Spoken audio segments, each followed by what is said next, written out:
Hello everybody, welcome to the stream, and thank you guys all very much for being here today. I really do appreciate it. Hope you're all doing well.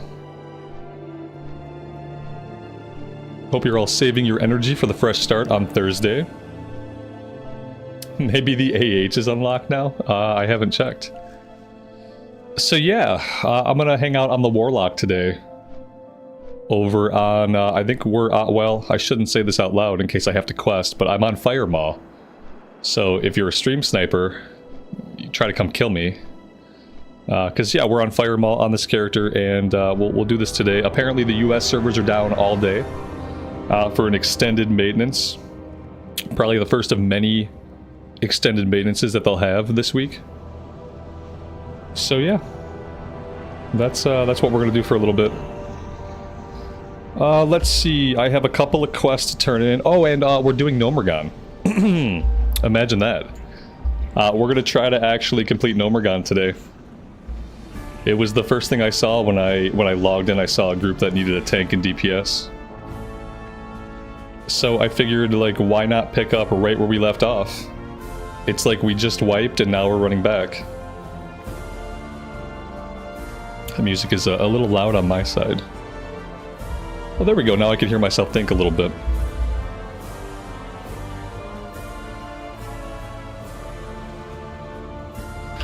All the US servers? I think just the classic era ones. I didn't check Cataclysm. I didn't check retail. Actually, I don't have retail installed right now, so I can't check retail.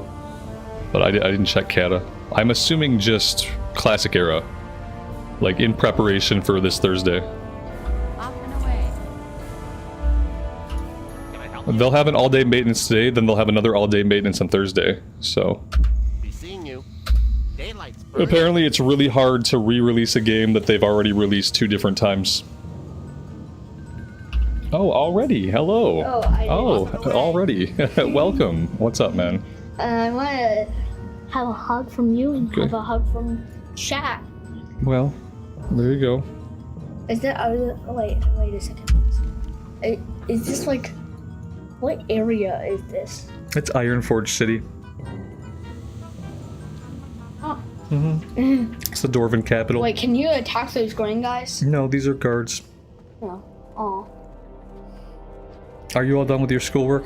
I'm very close. All I have to do is a little bit more freckle and some more classes. Okay. You have more meetings? Yeah, a little. Oh, there's like a barrels. Can you open the barrels? Nope. Is anyone in chat here playing with you? Nope. I'm gonna do shoutouts. Why don't you go back to what you're doing? That sounds like a good idea. Okay.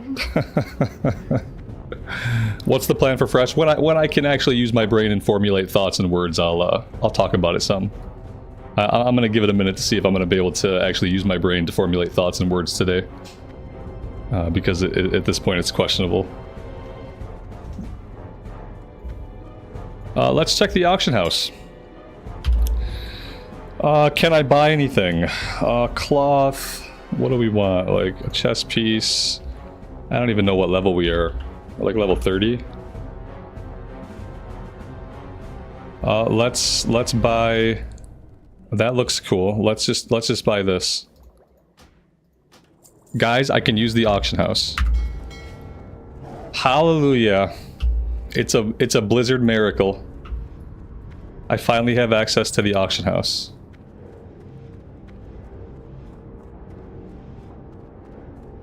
Yeah, I don't really know what my plans are for Fresh yet. That's part of why I'm streaming today.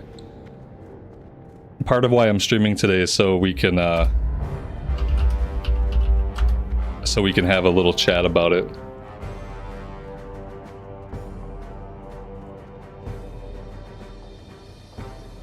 The party wanted to know if I was coming. Like, I'm right here. Like, I'm pretty close. I don't think I'm the last one here. Maybe I am. Let's see. We have Mage, Pally, Rogue. Who are we missing? Ooh, not that way. Paladin, Rogue. I don't see the Warrior. The Warrior is somewhere. Maybe he's back in Ironforge.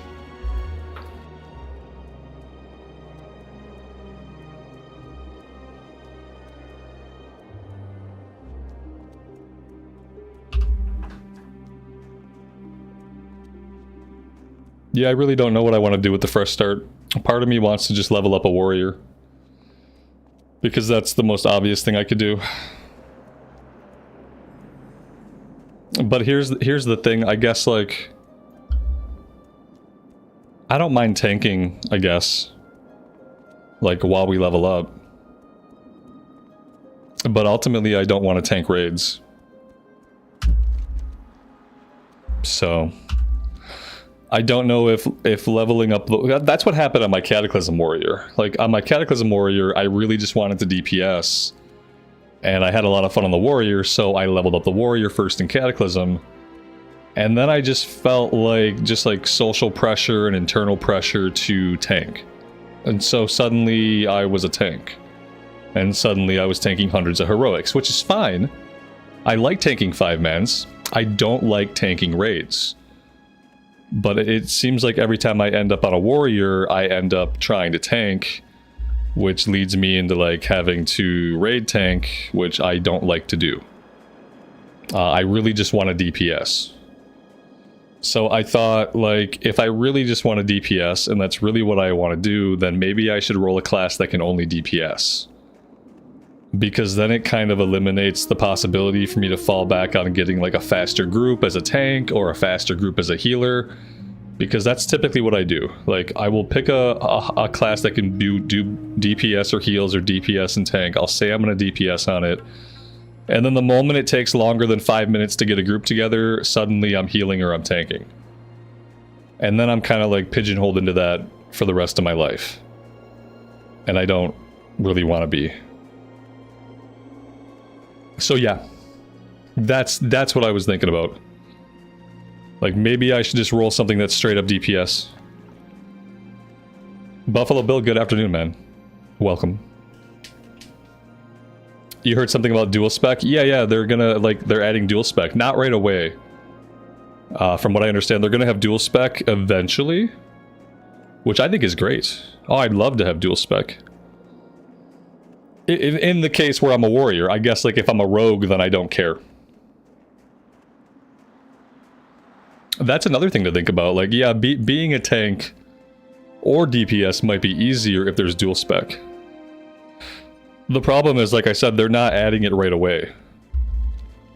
So, like, without knowing how long we're going to have to wait, you really can't plan your class choice around the idea that you're going to have dual spec, because they haven't said when they're putting it in. And then, so we're getting dual spec eventually. We're getting LFG, like the old school LFG, which is great. It means we can stop using this.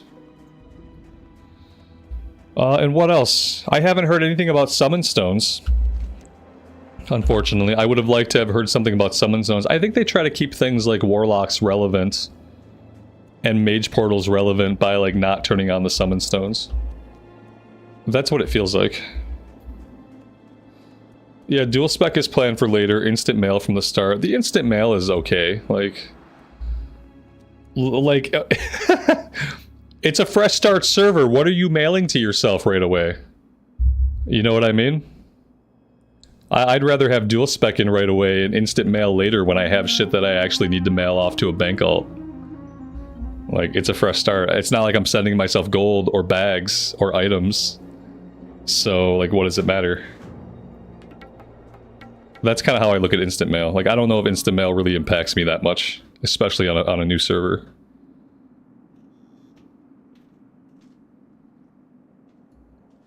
So yeah, essentially I don't know what I'm doing for the fresh start.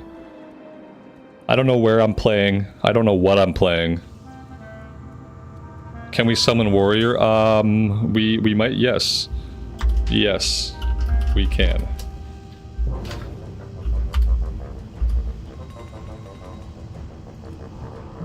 Let me see. I know how to play the class. Yeah, I got it. There we go.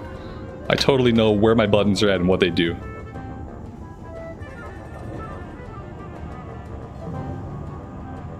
Instant mail from guildies would be really cool. What's my ping on EU servers? Non-existent. It's like 200. Oh, 118. It's 118 MS right now, which is basically nothing. I'm doing really good so far. I set out with a full inventory. Buffalo Bill, thank you so much for the super chat, man. That's incredibly generous of you. I really appreciate that. It reminds me that I didn't reset any of my goals from like 2 weeks ago. So yeah, I really appreciate that, man. Let me just clear these out since they're not relevant today. Okay, I think we're good. Shadow Priest and Warlocks are more valid. Oh, for like buffs and stuff? With the buff limit and debuff limit being removed, Shadow Priest and Warlocks are more valid. Oh man. No, if I play a priest, I'm gonna end up healing on it. God, I don't have a pet out. It's been a week or two since we've been on this character.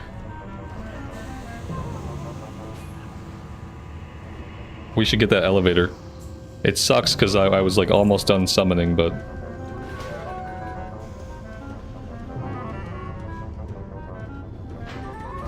Alright, let's come out here. Let's go ahead and get the imp going.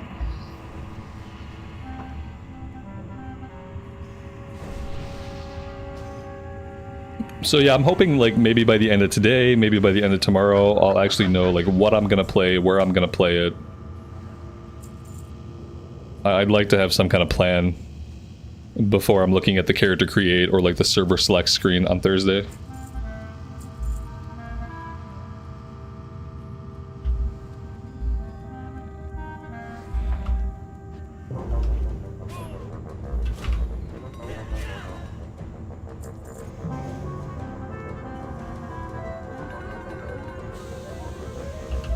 Is that person with a two-hander using robes from SFK? I don't know. Maybe, yeah. Let's see. This might be a paladin. Wait, who is this? Yeah, it's a pally. It looks like a pally in the robes of Aragal, yeah. Yeah, you're gonna wear cloth. It's gonna be better than like if you're healing as a pally, you're gonna wear cloth because you're not gonna find a lot of mail that has the stats you want. Oh yeah, there's music here today. Last time we were here, like, the music wasn't really playing at all. I got the music turned down a little bit. If the music gets annoying, let me know. I need to, like, start pressing my buttons. That'd be a good idea.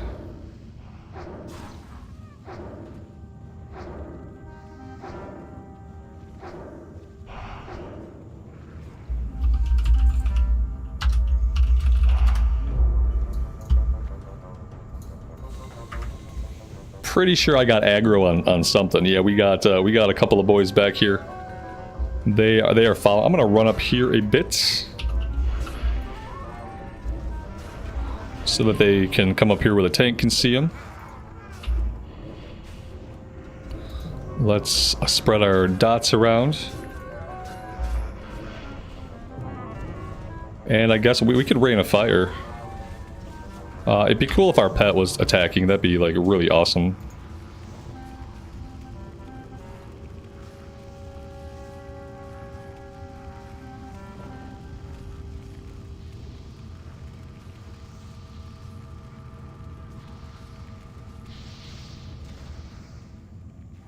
And like, you know, my original plan was to play on US servers for the fresh start. But yeah, I don't even know about that because eventually I do want to raid. And I still don't know if like US raid times are going to work for me. That's like my only real concern. It's like having the energy and being willing to make a US raid time, which, you know, typically happens in the evening. My schedule's been like so all over the place recently though that it hasn't really been like in the forefront of my mind.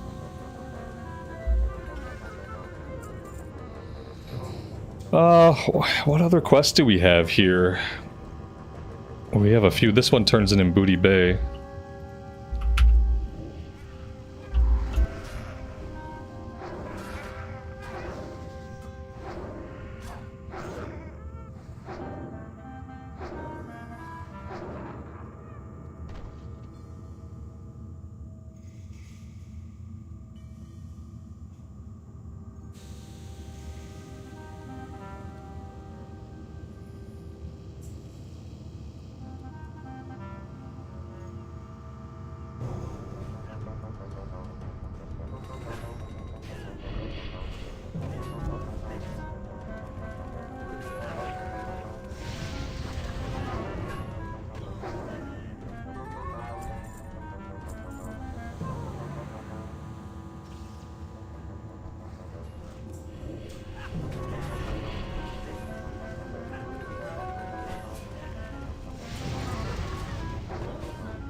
Yeah, the music here is not gonna do it for me.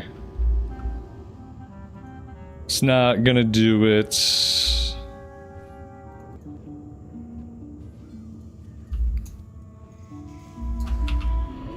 There we go. That's better. I think the music here, even when it's quiet, like slowly drives me bonkers. I start to get like annoyed, just completely bothered, and I'm pretty sure it's the music doing it to me. The music should be deleted from the game files.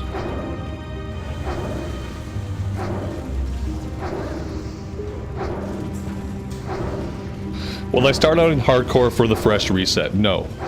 And I talked about this a little bit in the video I put out the other day. I'm not going to start in hardcore. I'd like to start in hardcore, but here's the problem. They haven't specifically said that the new hardcore realm is going to let players transfer off to the new era realm. They haven't said that. They've said obviously transfers are going to be available to a classic era realm. Keep in mind, these new servers are not technically classic era realms. By definition, these are progression realms that are eventually going to go into TBC. And so the reason I think they might stop transfers from hardcore to the new era right away is because if they don't, eventually they're going to have to turn those transfers off once TBC comes out. So it makes more sense to me that right from the very beginning, they would not allow transfers from the hardcore realm to the new era realms. I think you're going to be stuck with the old era realms when you go to transfer your dead hardcore character off. That's what I would guess. And if not now, then, you know, like, it's 9 months from now when TBC comes out, then you're not going to be able to transfer to them like that. So why not just make it that way from the start? That's kind of how I think it's going to work, and that's why I'm not going to be starting on hardcore. And I would say anybody starting on hardcore with the thought that when you die you'll transfer to the fresh start era realm, test it first. Test it right away. Create a character, try to transfer them right away, make sure the new realms are an option before you like invest time into the character and you know, end up getting it killed inevitably. Am I contributing to this run at all? Not really. I'm really not contributing to this run very much.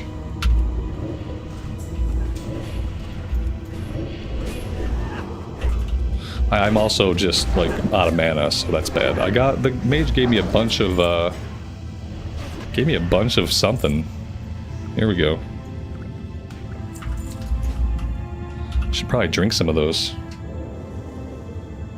Yeah, I would say check it. Like, yeah, don't rule it out, but I would say, like, if that's your plan, then make sure you check that the transfer actually goes to that realm.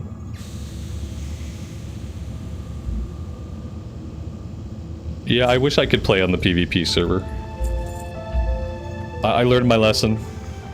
When I'm streaming stuff, I have to be on PvE, or I have to be willing just to dungeon grind a whole lot more than I probably would otherwise. Where is everybody? I guess they went up here. Or not.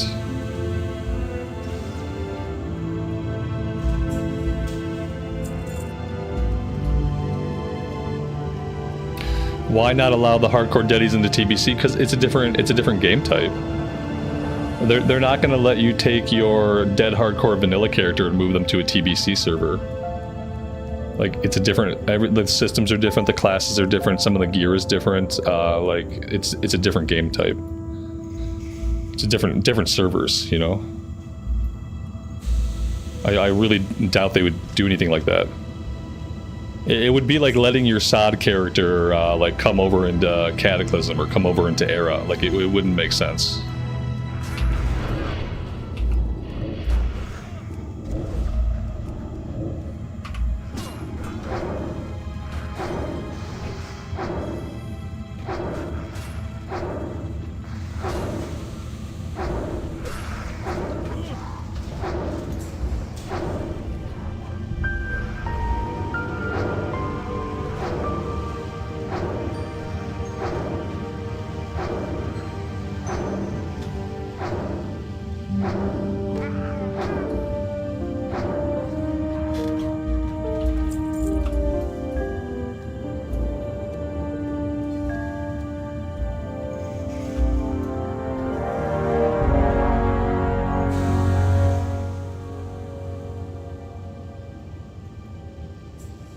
The other problem with the fresh start is, like, if I want to play a Blood Elf eventually, I have to play Horde side. I have to play Horde side in vanilla. And I have to do that for a year before I can be a Blood Elf. And then I'm going to have to reroll Blood Elf. Which, you know, I may or may not want to do at the time. I don't know. That's like 10 or 11 months from now.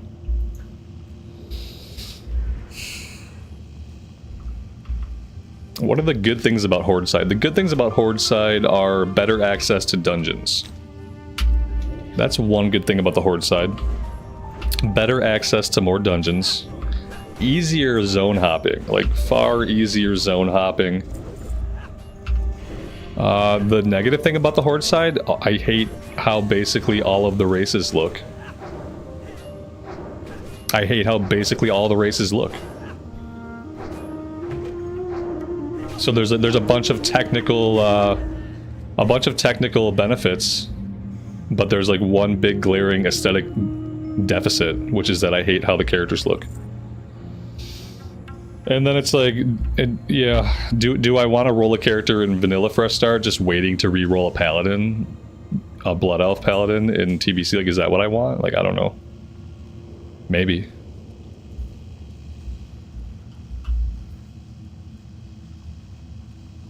I think these guys are still trying to get punch cards. I'm not 100% sure that's what's happening, but I think it's what's happening. I'm trying to like read some party chat here to see. And I'm pretty sure they're trying to get punch cards. We've already got the punch card quest completed from the time we died in here, so we're good. No gnomes on the Horde side? Yeah. Like, honestly, like, man, if the choice was between a gnome and, like, any race on the Horde side besides Blood Elves, I would pick a gnome. And, like, oh, I got a punch card. I don't need it. Is this tradable? Can I trade this? It's soulbound. Damn. Yeah, if the choice were gnome or any horde on or any race on the Horde side, I would go gnome. And I don't like gnomes. They're too short. The camera perspective's too low, and they only have 3 fingers, and I find that really, really odd. But I would go gnome over any vanilla Horde side race. So that says something about how much I don't really care for the character models on the Horde side.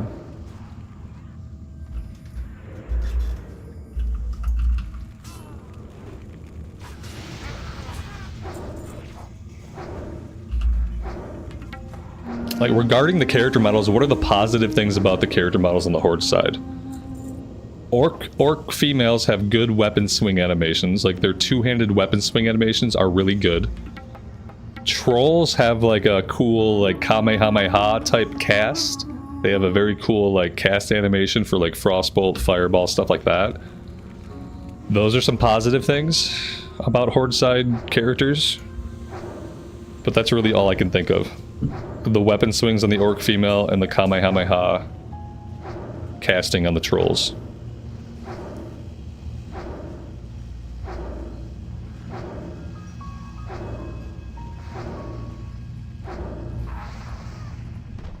If we can find a post that explicitly says that the Fresh Start hardcore characters will be able to go over to the Fresh Start vanilla server, then I will probably start on hardcore. If we can't find that, then I don't know that I'm going to waste my time trying to figure it out.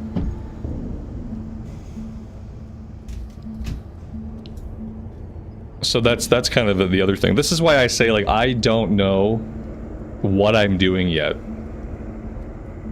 I don't know what I'm doing yet. I've been under the weather for like the past week, and I've just been starting to feel better the last couple days. Adjusting to my new schedule, like my new life has been incredibly mentally just stressful and negative for me.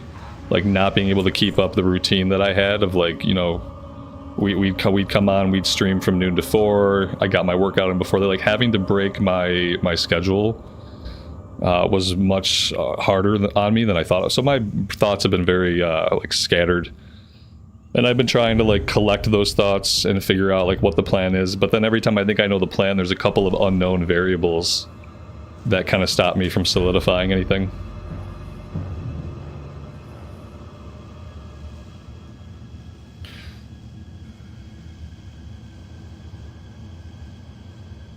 Yeah. We could test that really quick. There's no level requirement for transferring the characters, right? You can die. You can be level 1, die, and transfer over. Well, you don't have to get to level 10 before we can test the transfers or anything like that, right? Updated 11.18. That was like that was yesterday, right? Yeah.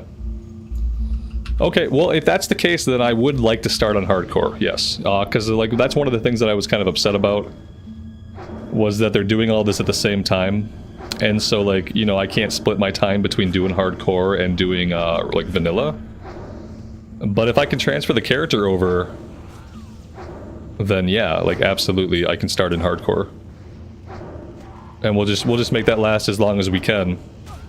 And then we'll just go over, we'll finish the character leveling up on the, you know, when we die, because let's be real, like, we know I'm gonna get the character killed, it's only a matter of when.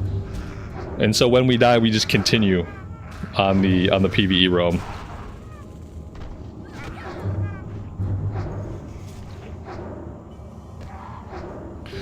And so also from what I understand, hardcore characters cannot transfer to PvP realms.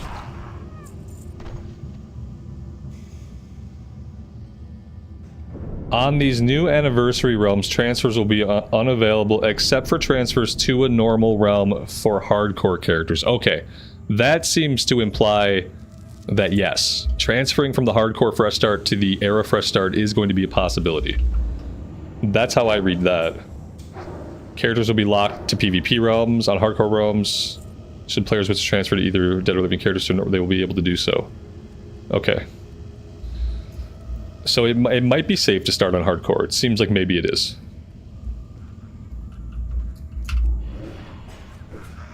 Oh my god, my imp is dead. I feel bad for this group. They're just carrying me. I'm basically doing nothing. I don't have my imp out most of the time. I'm obviously just distracted talking to you guys. I saw this group and I couldn't resist coming back in here. I'm gonna try harder on bosses at least.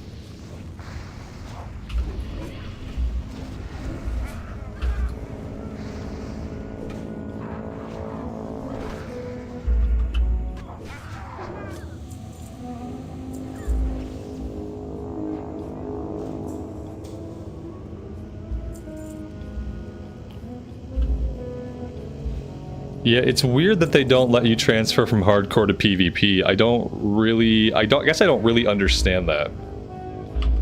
What do you think is the motivation behind that? Why can't you transfer from hardcore to PvP? Like, PvP is its own kind of hardcore. It feels like it would make sense to go from, like, hardcore to PvP.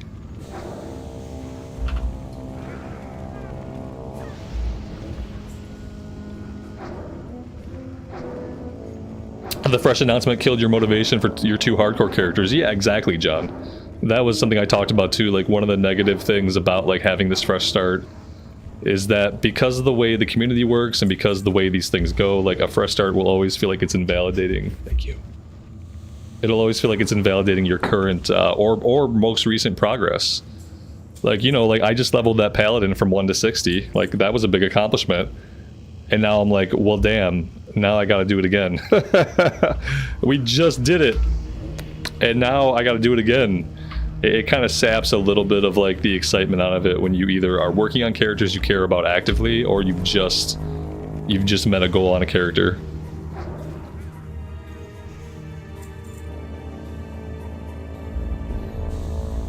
They don't want you gearing up on a PvE server than going to a PvP. I kind of get that. But for hardcore, I feel like there should be an exception because it's hardcore. It's so hard to even stay alive that if you do manage to gear up on it, then, like, wow, like, good job. Like, yeah, bring your progress over to PvP. My wife just brought me, like, a fucking full-blown breakfast. Like, there's eggs, there's toast, I don't even know, like, how the hell she had time to do this. She's supposed to be, like, teaching class and not making breakfast. I'm gonna use this silly little event, guys, as a time to eat this breakfast, like, super fast. I'm gonna turn my camera off and I'm gonna eat this. It's gonna take like 2 minutes. I bet I'll have it by the time this event's done. I bet I'll be done. We'll see.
And we're back.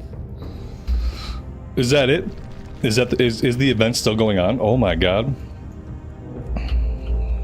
I finished eating before the event ended. Yeah, that was probably eating too quickly. It's okay, my stomach was basically empty, so I'm sure it'll be fine.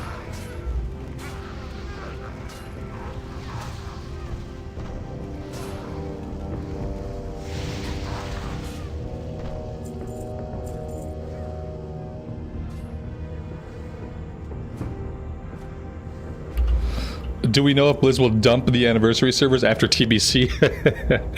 Here's what really happens. It's not always necessarily that Blizzard dumps like a server, like a fresh start server gets left behind. It's usually the player base. They just realize like all the stuff they already had like on their existing server, like all their progress, all their characters, and eventually they get bored and go back. So like it's really going to be up to the player base. Like I think that it won't get abandoned because eventually it'll be in TBC era, and at that point those will be the only servers that are in TBC era. It'll be how people play TBC. So no, I don't think the new servers will end up being emptied out or abandoned. I don't think people will leave the way they left like the Wrath Fresh Start servers got abandoned by their player base like pretty soon after they launched. But I don't think that'll happen. It'll just be the way people play TBC. Now what happens if that rolls into Wrath of the Lich King? I don't know. I think then people complete the Wrath content, then they get bored, then they go back to whatever else they were doing. And then they fresh start again and we go again.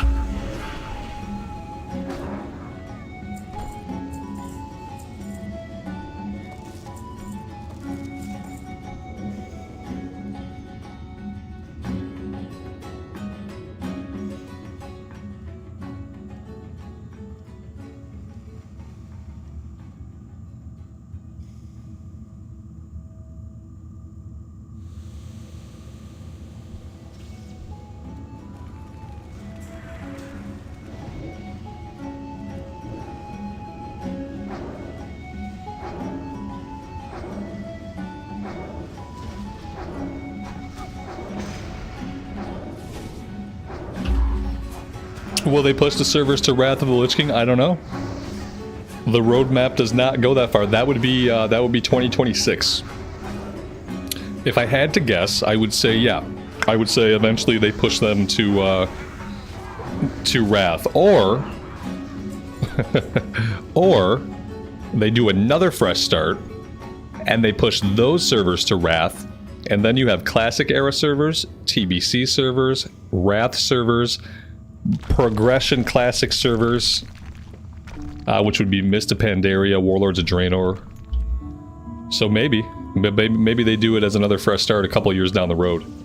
Like maybe not something they do right away, but something maybe they do that for like the 40th anniversary. Who knows? I think that it would be nice for them to leave the or you know, they could push it onto Wrath, but then they could leave the TBC era servers up. And they could do the thing they originally did where you can choose to either move your character forward into Wrath, or you can choose to keep it in TBC. The way you did from like vanilla to original classic TBC. That was the only time they gave you that option, but it would be nice to see an option like that. Do you want to stay in TBC era? Do you want to send the character forward? Or they charge people money to like copy the character from the classic to TBC transition, so you could keep your classic character and move the character into TBC. It was like a $10 charge to copy it. Something like that would be okay. And 95 ways to play WoW. At that point, where you have Era, TBC Era, Wrath Era, Progression Classic, you have Modern WoW, you got Plunder Storm, you got Legion Remix, I'm sure they got in the works. At that point, yeah, you have like 15 different ways to play WoW. One might say that's too many ways, but I don't really know if it is. Ding. What was that, level 31? What are they doing with the US servers today? One could hope. We could hope they're getting them ready for Thursday. We have to cross our fingers and hope that this all-day effing maintenance today is them getting the servers ready for Thursday. And that, like, on Thursday, they'll just flip the switch and the servers will be there and we won't have another all-day maintenance on Thursday. Like, we gotta hope that's the plan. We gotta hope they're avoiding like a bunch of downtime on Thursday by putting everything in today, so that when Thursday 5 o'clock Eastern comes, they can flip the switches, the servers show up in the list, we get going. Is that what's happening? Probably not. No, broken game is broken, so needs lots of band-aids. So that's probably what's happening. Are they diluting the player base, having all these different servers? Not if, like, people fall out due to disinterest. So, like, the assumption is that everyone who's going to play the Classic fresh, or everyone who wants to play TBC is, like, already playing. And, like, for some people that's true, like, they're already playing other versions, but then you have to count, like, some people, they just really want to play TBC. And so those people might come back to the game from an absence just to take part in the fresh start. Does it dilute people over time? Yeah, sure. I mean, anytime you give people more options, you're naturally going to, like, spread people out. But that doesn't mean that it's bad for the game. I feel like inherently, like, people seem to like chasing the flavor of the month. Like, people will say they don't. But the way, like, human behavior is, it seems like people are fine to be like, oh, you know, this month we're hyped about hardcore. Now it's fresh start, or now it's SOD. It just seems to be like the way the wheel goes round. And so when you have 7 different versions, you can just like alternate hype through all 7 versions of your game. And then it doesn't ever have to be tedious for people that don't mind playing different versions. it's working for them, I guess.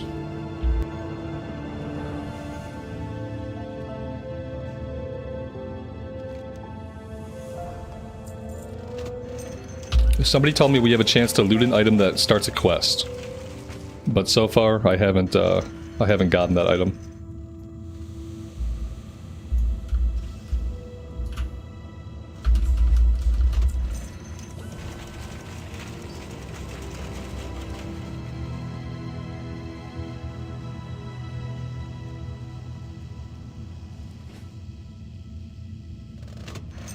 Do I think they'll ever do a WoW 2? No, there's no reason for them to do a WoW 2.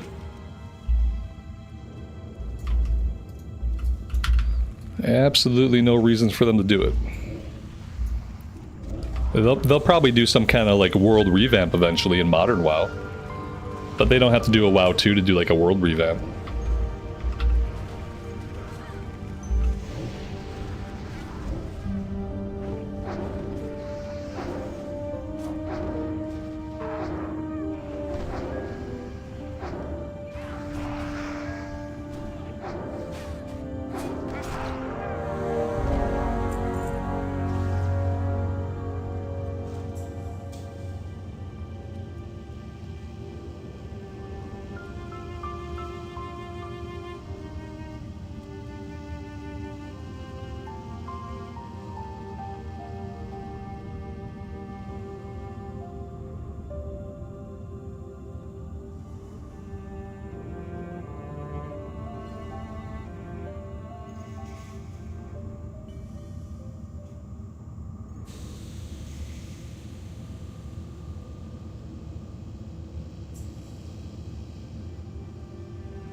I think what they're finding out with Classic, like slowly they're realizing this, is that the Classic player base, we like a few different flavors of Classic. I think even among people that prefer Classic era, like those people are still interested in TBC, they're still interested in Wrath of the Lich King. I think they're learning that they could probably provide Classic era players with their choice of flavors. They can do events, like in those versions, like a fresh start for this, a season for that, and they can build hype, like for those versions, like not necessarily in sequence, but like differently throughout time. And that the Classic player base is there for that. As long as they don't do another thing like SOD. Like SOD was bad. SOD was bad, but we were really hyped for it when we found out about it. Like we were really excited about the idea of what a Season of Discovery could be. So like the market is there. Like we want the idea. We just want the idea to be good. We just want the execution and the gameplay to be good. But you know, the desire for those things exists. Same thing with like the desire for TBC era and Wrath era. Like people want those things. And I think they're starting to actually believe that.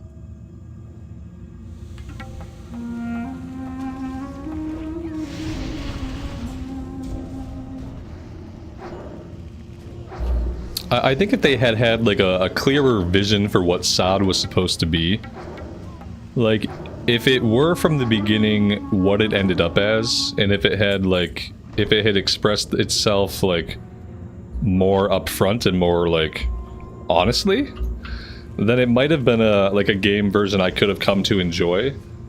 But it was like, you know, obviously I was expecting Classic.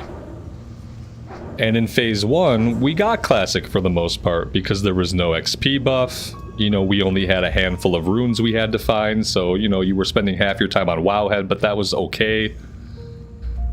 They had the cool system, like the war chest, or the war supplies, or whatever the hell they were. Like, I thought that was pretty cool as a way to push forward, like, crafting and using the economy. But then in phase 2, that's when it all kind of like fell apart and like showed itself for what it was. It was like, this is going to be about really fast progression, getting into group content, and then spamming the shit out of group content. So if you don't want really fast progression that leads to spamming the shit out of group content, this probably isn't the game for you. But if that was going to be what it was from the beginning, like, it would have been less of a betrayal when like phase 2 came out and we immediately had a huge XP bonus. And then phase 3 came out and the way to level up was simply to do an outdoor event for infinity without actually questing or having any kind of journey. As frustrating as frustrating as the sleeping bag was, it was more interesting than 80% of the runes that they sent you after. Like the quest to get the sleeping bag, sans the jumping puzzle at the end, which was the most frustrating thing I've ever done on stream. Like the sleeping bag quest itself, aside from the fact that the actual reward is basically meaningless, like, it was a pretty decent quest line.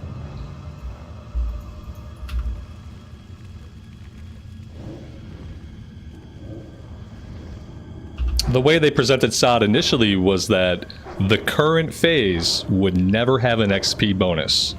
So if you were playing on the curve, you would play the whole time and never have an XP bonus all the way to 60. That was the original design of SOD.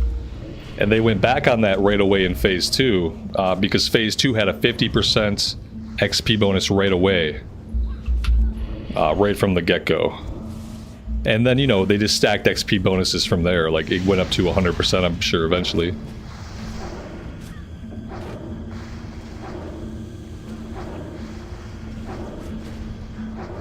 And if that's what it had been from the beginning, and if they had built it that way, then, you know, the reception to that might have been different.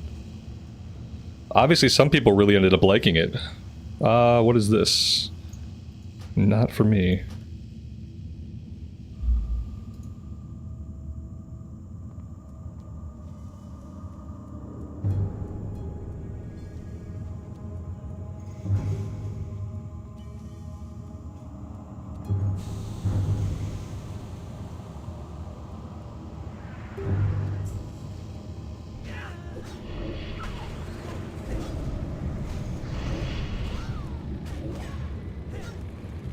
I can't tell if we're getting close to the place that we wiped at last time, or if we still have a ways to go.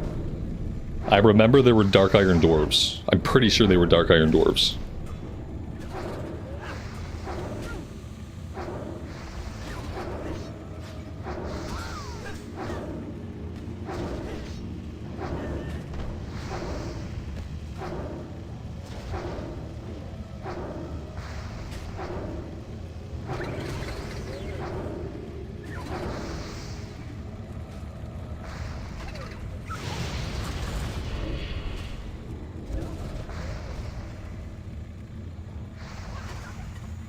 I'm pretty sure the warrior rolled need on the dagger. Was that what happened?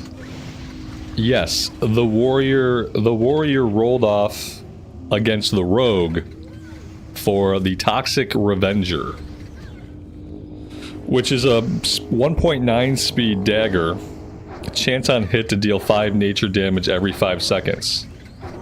To any enemy in an 8-yard radius around the caster for 15 seconds. What in the hell? It's like an AoE poison? And the warrior took it. And the rogue said, "Why would you need on the dagger?" And the warrior said, "Why wouldn't I for tanking?"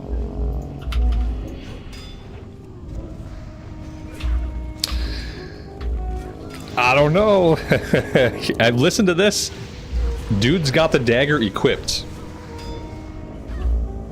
Like, he put a mace back on. No, bro. Not like this. He doesn't have dagger skill. That's why he can't, I'm gonna poke him. I'm sure your dagger skill is real high. I know his dagger skill is like 0. Because like as a warrior, you don't really often bother to level up daggers. Oh boy. Gotta love it.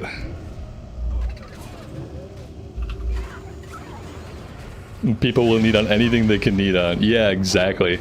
And people have this illusion, they often think that they say the classic community is better about that, but it's not.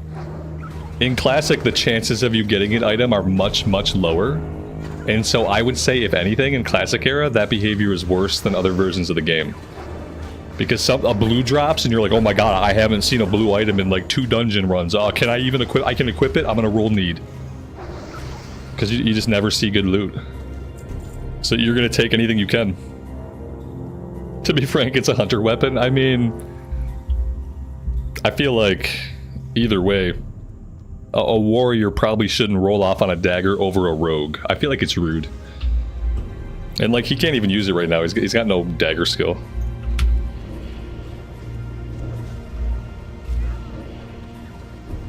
Everybody in the group kind of agrees that he should have passed on it.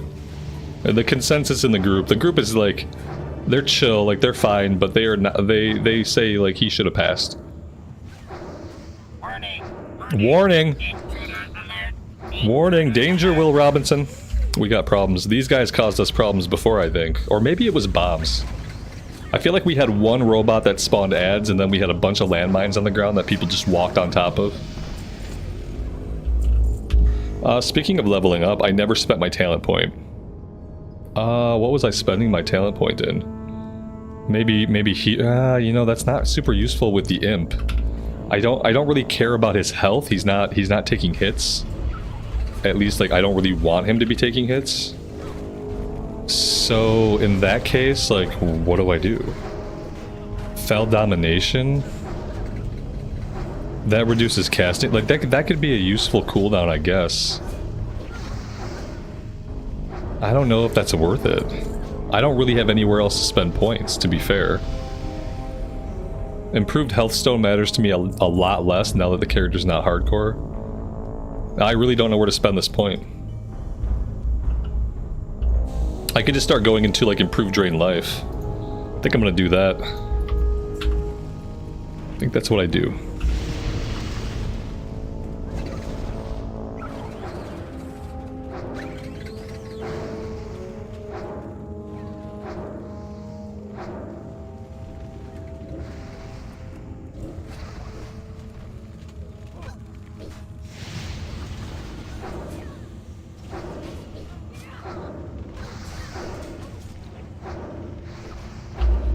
You know, overall, I haven't been doing too bad. I thought I was not really doing anything for the group, but when I look at the overall numbers are okay. Now, yes, the tank is out DPSing us, but the tank is a warrior, so that would probably happen even if I were, like, really, really focused.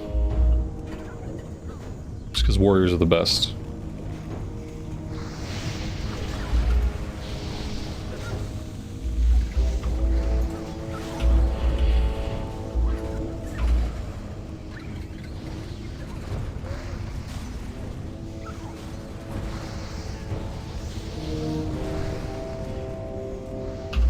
Is this SOD? No, it's not. It's classic era.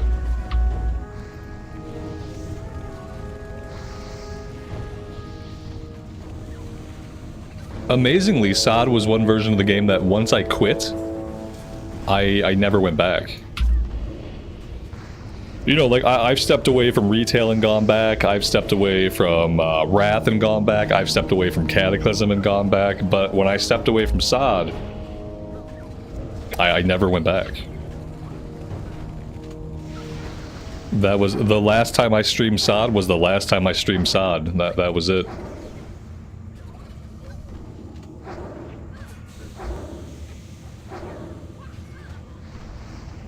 But you know, if they ever do another season, I will definitely try any new seasons they do. Just to see if they follow like the same design philosophy or if they decide to make it more like a season of classic.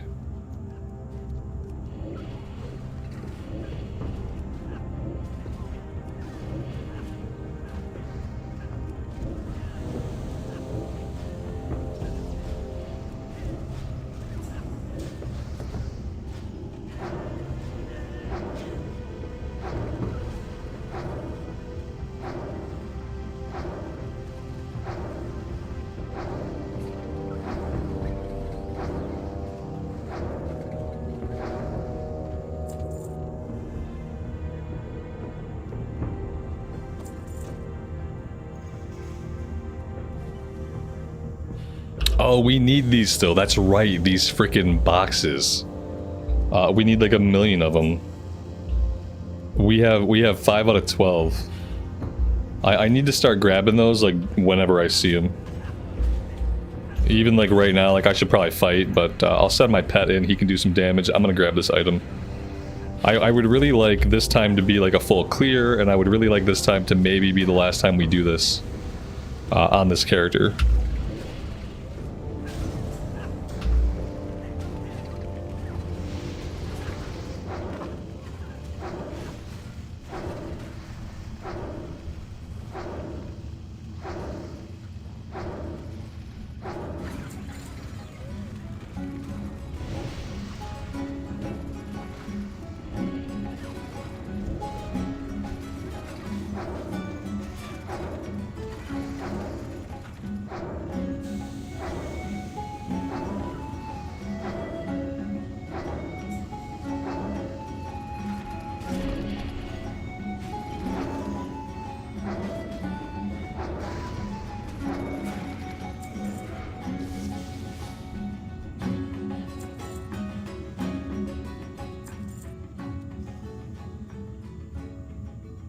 We should probably get some mana back.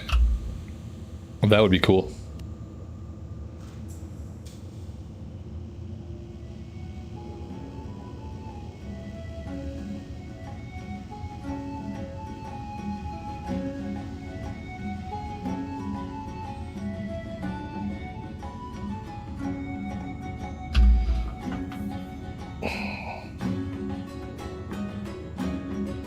I think like the other thing that occurred to me today with this all-day maintenance, and how I was very lucky to have my EU account to be able to like stream and play it all. I was thinking like when the EU does maintenance, it's not during a time that I would ever play. When they're even if they do like an all-day maintenance, like a 6-hour maintenance, I don't think that would overlap with like the time of day that I play.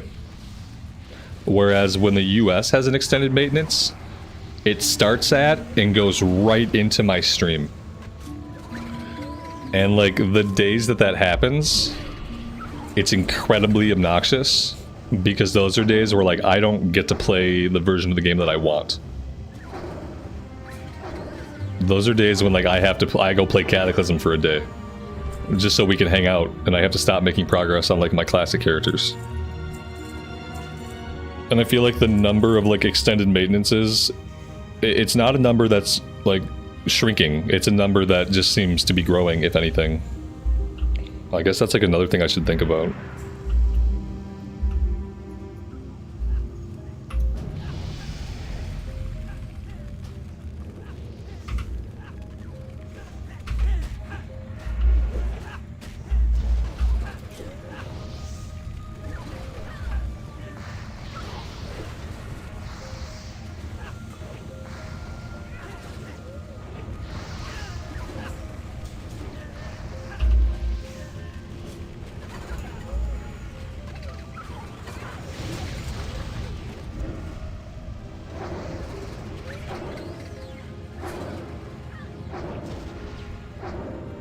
John, I appreciate that, man. I would say my playstyle is old person who's barely conscious.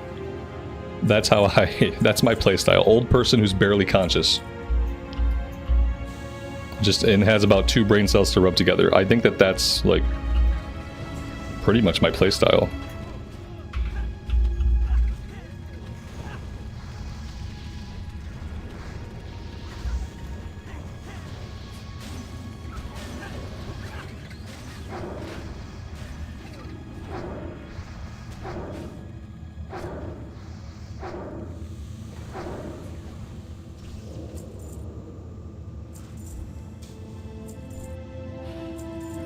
Your days off from work are Tuesdays and Saturdays. Tuesdays like today are the worst. Yeah, that would really suck. Yeah, if Tuesday's your day off, and then you gotta deal with any kind of maintenance, nonetheless like an all-day maintenance, like that's awful.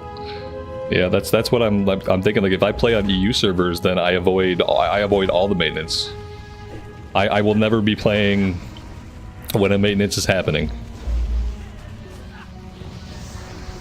Because I'm pretty sure the maintenance in the EU servers happens at like 5 a.m. their time, like somewhere between 3 and 5 a.m. their time. And for me, that's like 11 p.m. or midnight into the wee hours. So that's never a time of day when I would be playing the game. So like I would never, if I play on EU, I'll never have to think about maintenance ever again. No day will ever be a maintenance day for me. Which, that's very alluring. I like that idea a lot. I like the thought that like I won't ever have to deal with maintenance again. That would be cool. I would like that. Yeah. Yeah, it would start 6 to 7 hours from now. Yeah, there you go. Yeah, 6 to 7 hours from now, there's no way I would ever be playing. So for me, that's perfect.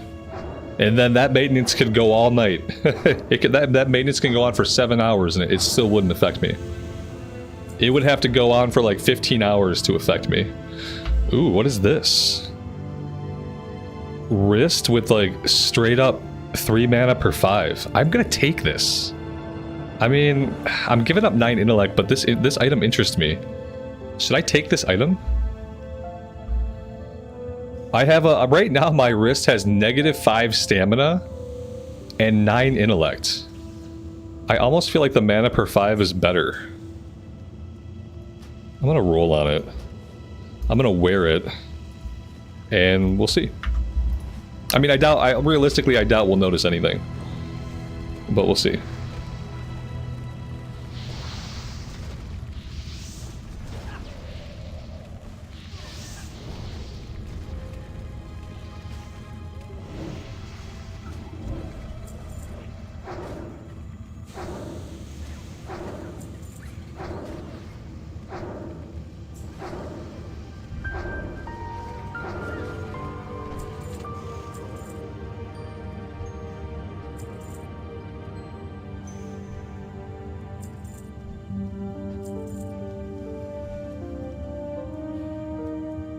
I really have to start ninjing more of these items if we want to complete the quest. Which means I gotta peek my head in here. Okay, oh yeah, here we go. I hate to do it, but I have to. We got 7 out of 12. So still a lot to do there. We got a fear? Okay.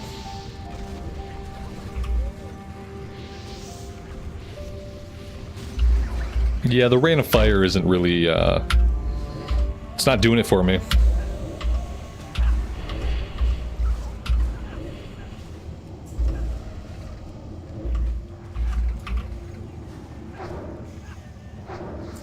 Gnomergon, yes.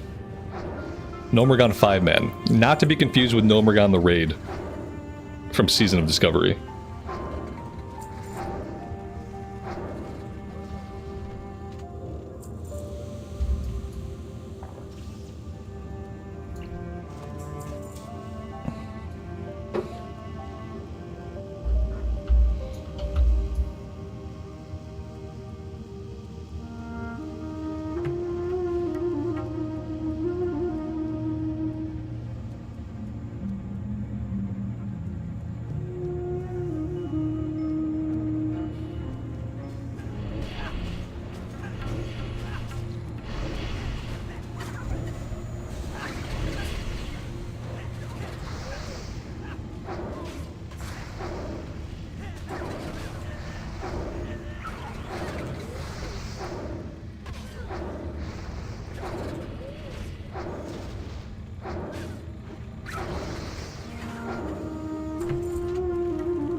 Do you have to start a new tune when they do server mergers? What?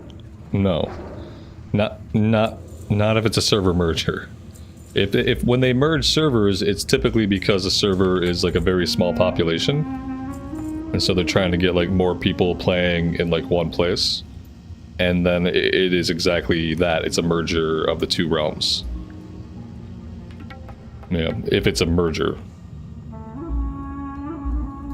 And it wouldn't be anything else because Blizzard doesn't do server wipes. Blizzard is never going to like delete one of your existing characters for like any reason. I still have characters on my account that I made back in 2004. Because I haven't deleted them and neither has Blizz.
I'm getting flashbacks here. At least this time we can die and it's just a spirit run back, you know?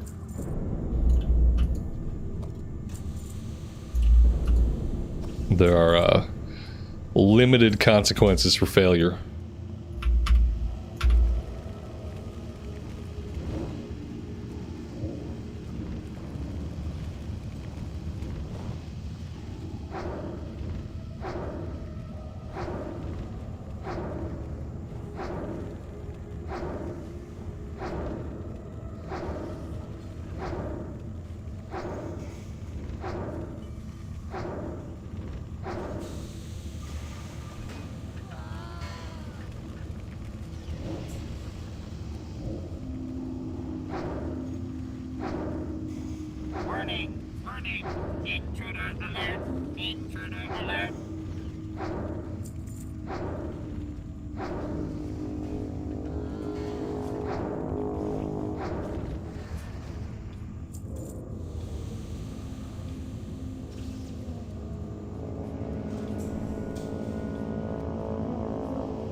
Amy, good afternoon to you. Is this Nomergon? This is Nomergon. Yep. This is the dungeon that killed us on hardcore. We're back today to clear it. To get revenge on the filthy Dark Iron Dwarves who laid us low and ended our run.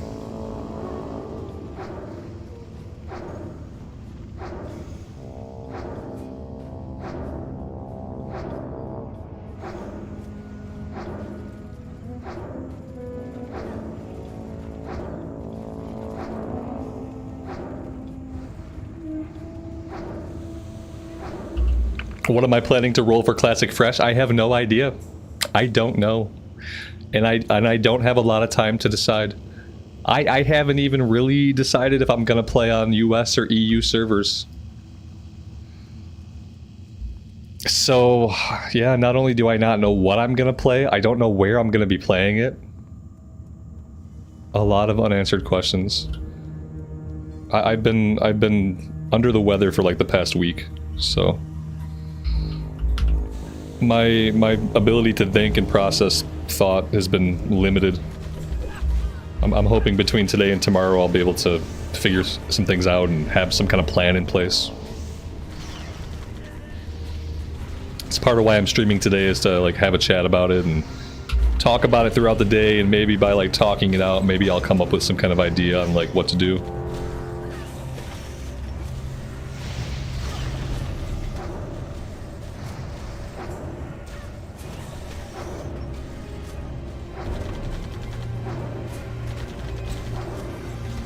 Apparently I pulled aggro at some point. But I think like the plan, like no matter where we go and what we do, the plan right now I think is to start on hardcore. We're gonna start as a hardcore character. When we die, which we will, then we just keep going on the regular era server. I think that's how I want to do it. This way, I get to have the hardcore fresh start, but then eventually we move over to the progression server that's going to roll up into TBC. So, yeah. Oh yeah, I have Soulstone? You're right. Oh yeah. I don't have any Soul Shards, but yeah, Soulstones. That's really cool. Oh no! Ugh. So close.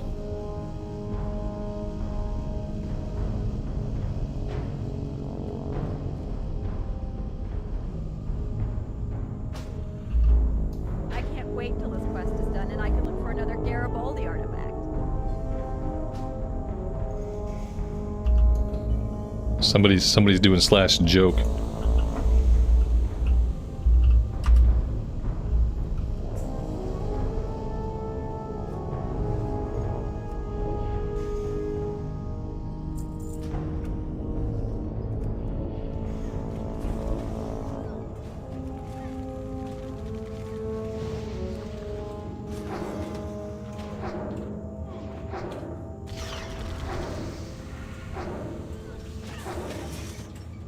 Yeah, I know that the hardcore realm is not going to go to TBC.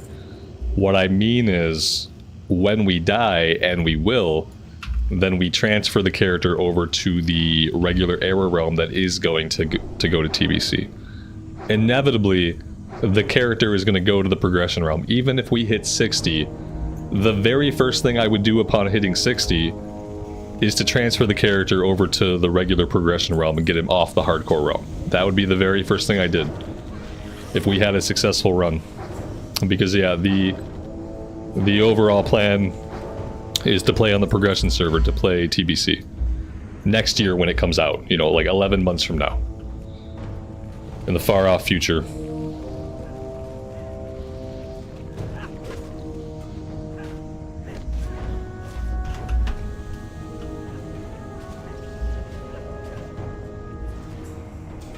My worry about playing it on hardcore initially was not knowing if the hardcore characters would be able to transfer to the new fresh start realms, or whether the hardcore characters would have to transfer to an existing era realm.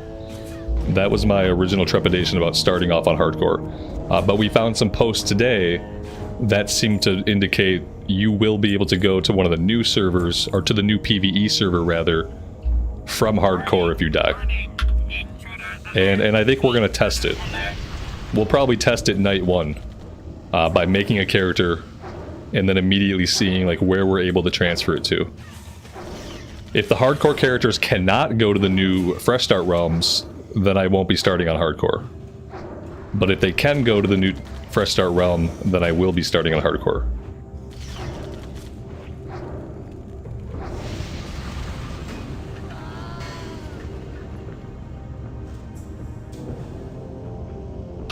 You read the removing the buff debuff limit in Fresh? What does that mean? It means like there's not a limit on how many, like, say you have a raid full of warlocks.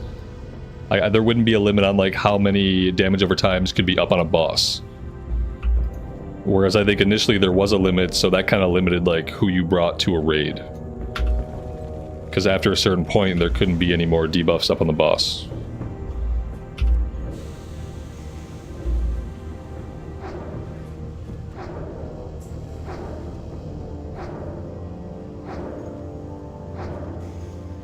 My imp has died yet again. I am impless. Impless and Nomergon.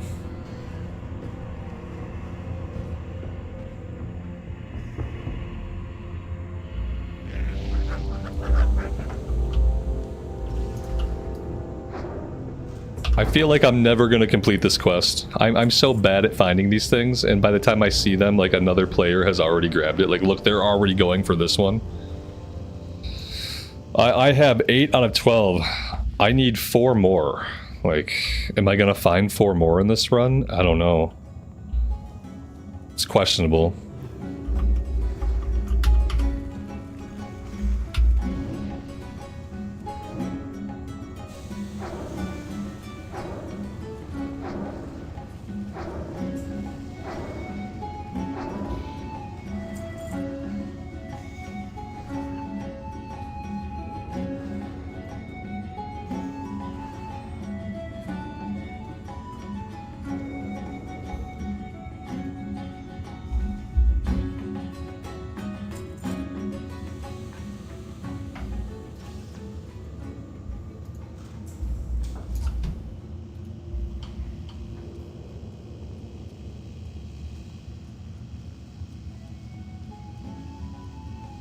That's why I need Fell Domination. Yeah, good point. That way I could at least summon him out a little bit faster, right?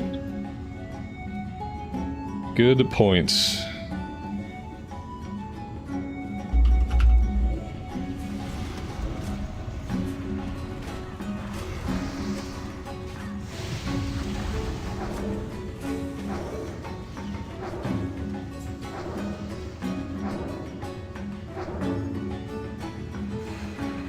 Although technically this is my second run. We had another run on hardcore where we died, so this is technically my second run going after these items. So yeah, I'm kind of hoping we can just find 3 more. And then I don't necessarily have to ever come back here again until the next time we level a character. And then, well, you know what? On the Horde side, we won't have to worry about Nomergon, which that's a reason to play Horde side. Won't have to do Nomergon. I think I can be okay with that. The healer's AFK. Oh, that's good. That's very good. Our healer is AFK.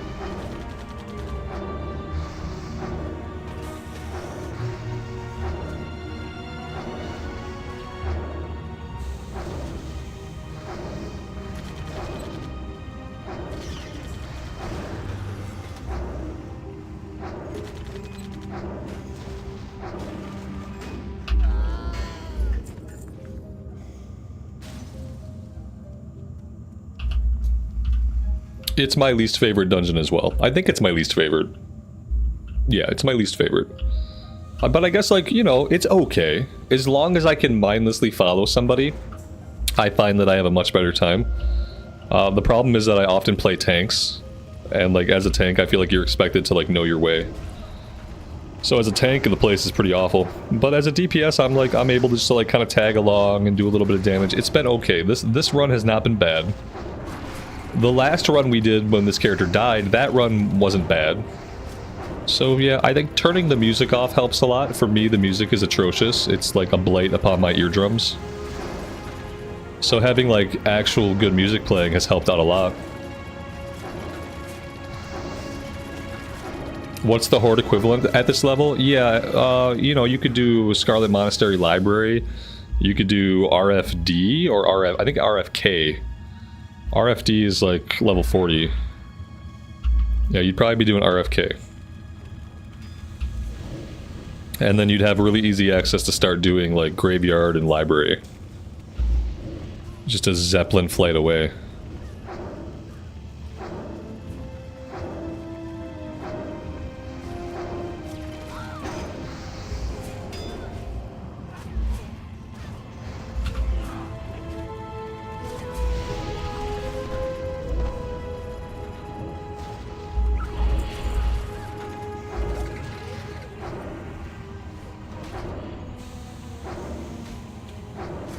This guy hates me. I've had aggro like 3 times.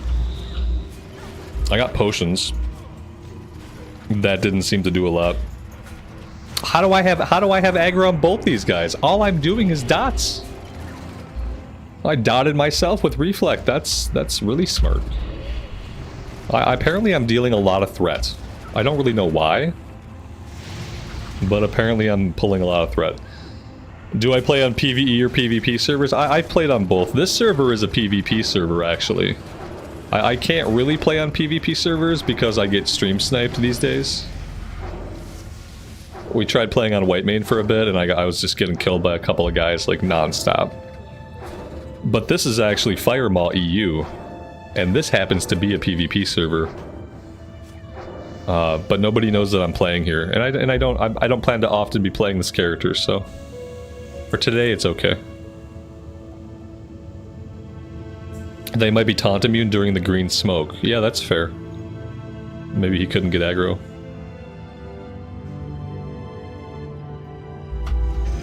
I haven't had demon skin up like the entire time, I don't think. There are no Horde on Firemaw. That's awesome. That's really nice. I like that. Because yeah, I really enjoyed leveling up on Whitemane. It just got to the point where there were too many people on the Horde side that wanted to hunt me down and snipe me. It just became unplayable, even like zone hopping and stuff. And then there weren't enough people doing dungeons, so I couldn't really dungeon grind. So eventually I had to transfer off Whitemane over to Mankrik on that character.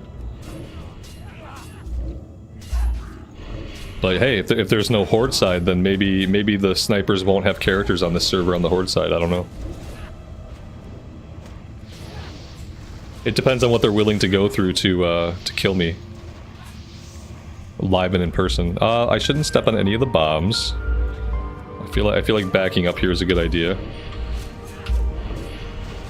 I have aggro on that guy.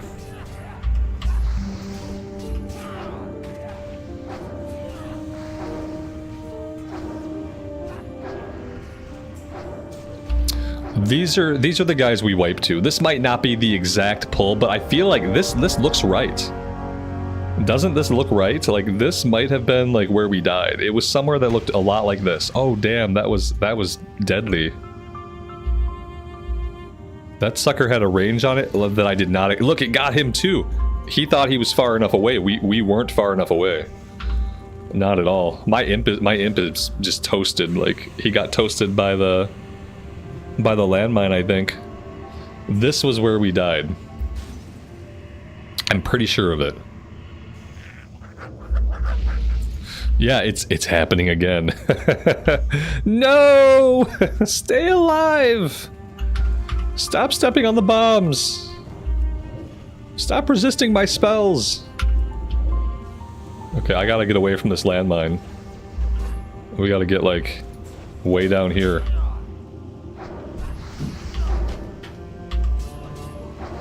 Does anybody have a res? Yeah, the paladin should be able to res the other person. The rogue, I guess.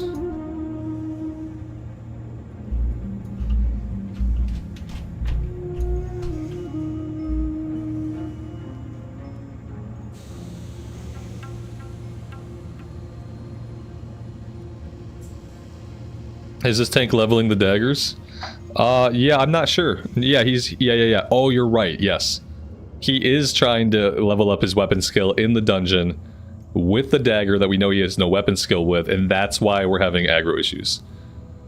Like, if I had to guess, his weapon skill, it's probably getting there, you know, like, if he started at, like, 0, he's probably getting close to getting capped out. It depends on if he's spamming rend or not. If he's smart, he's spamming rend, and then his skill will go up quite fast. He should start getting hits consistently pretty soon if he's not already. But that probably has been part of the problem.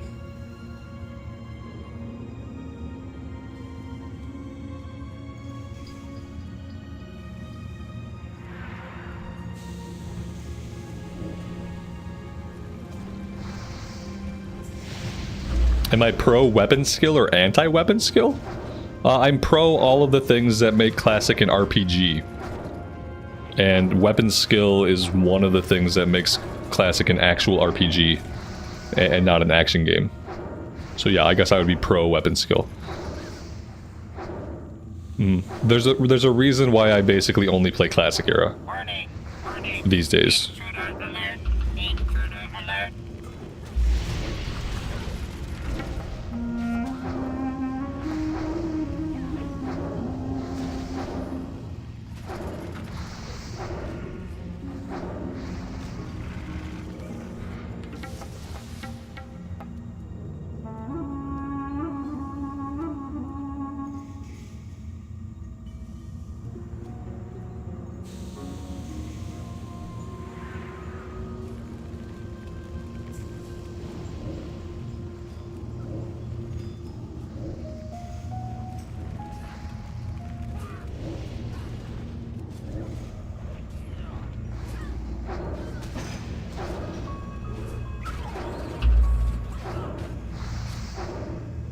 Andy, I'm glad you're digging that series, man. I did that series in like a streaming blackout. Like I stopped streaming for like 4 weeks. And like during that time is when I recorded that whole series.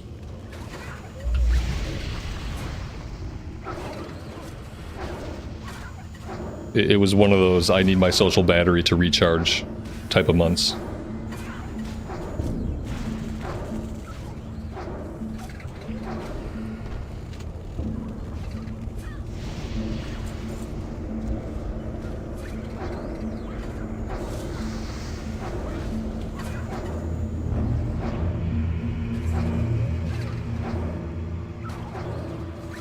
My group is begging me to hug the left wall. They're pleading with me. Now they're whispering me. Please, left. Rambles, stay left. Stay left. I'm like, okay, I see it. I'm left. Good so far. Good afternoon, man. Welcome to the stream. Am I excited about the fresh era servers? Yeah, I'm excited. Yeah. I'm excited in the sense that, like, yeah, but now I have a bunch of choices to make. I have to make decisions that are going to impact the future, and, like, I could make the wrong ones, and it could suck. Like, so I'm kind of, like, I'm more stressed out than anything else.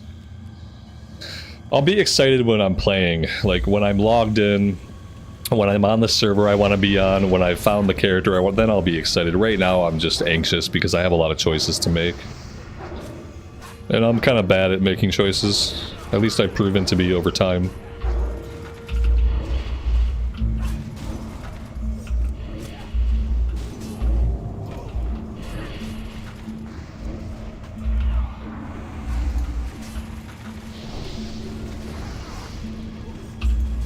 Johnny, good afternoon and welcome to the stream.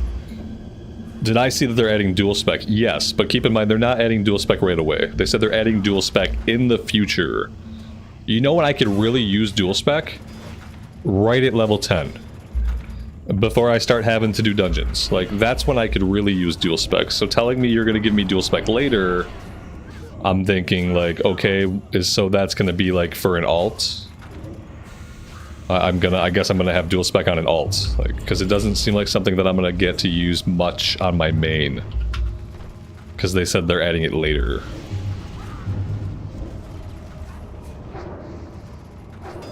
Yeah, well, yeah, when does in the future mean? Which patch? Do we even know which patch it's going to be added in? It's, you know, is it the first patch? Second patch? Like, any idea? They don't seem to know, so...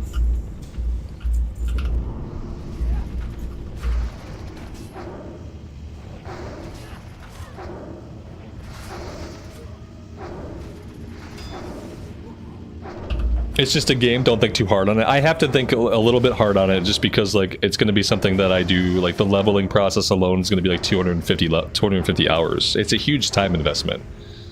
It is just a game, but also, especially for me, it's a huge time investment. It also will impact, like, other things that I'm able to do both in WoW and in other games.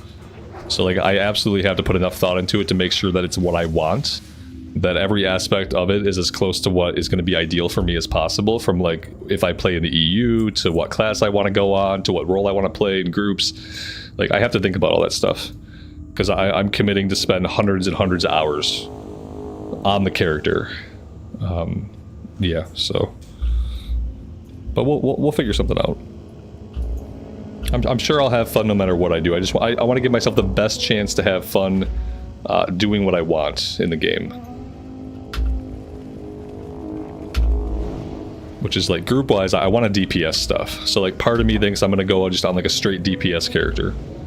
That way I'm not tempted to tank, that way I'm not tempted to heal. If I go on a straight DPS character, then I'm going to DPS. And that's what I want to do. I want to DPS stuff. I want to do exactly what I'm doing right now, but hopefully I'd be doing it a little bit better.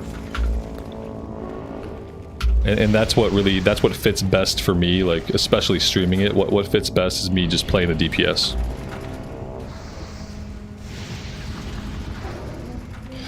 Why were they hollering at me to stay left? If you get too close to the edges, sometimes you'll pull enemies from the lower rung. And then they'll run up and pull a bunch more stuff, and by the time they get to you, it's like 30 guys. So yeah, they were kind of right to yell at me a little bit. These guys have reflect, and it's nasty. These guys are nasty.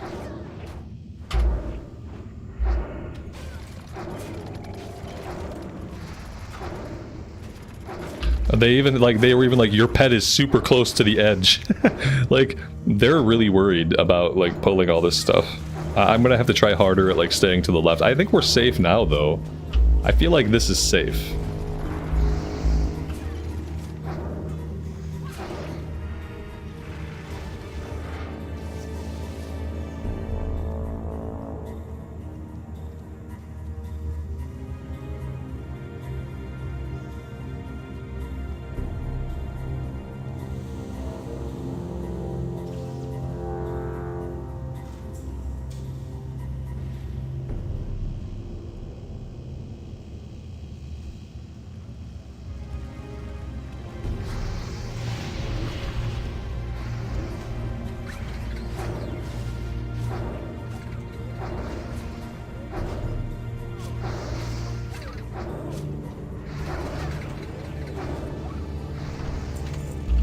Dang. High-tech super gun. That's really nice. It's too bad we don't have a single hunter in the group. I'm sure the warrior takes this. The warrior is the only one that can equip guns. And so, yeah. Oh man. Very cool. I've never seen that one. It even looks pretty cool for like a silly WoW classic rifle.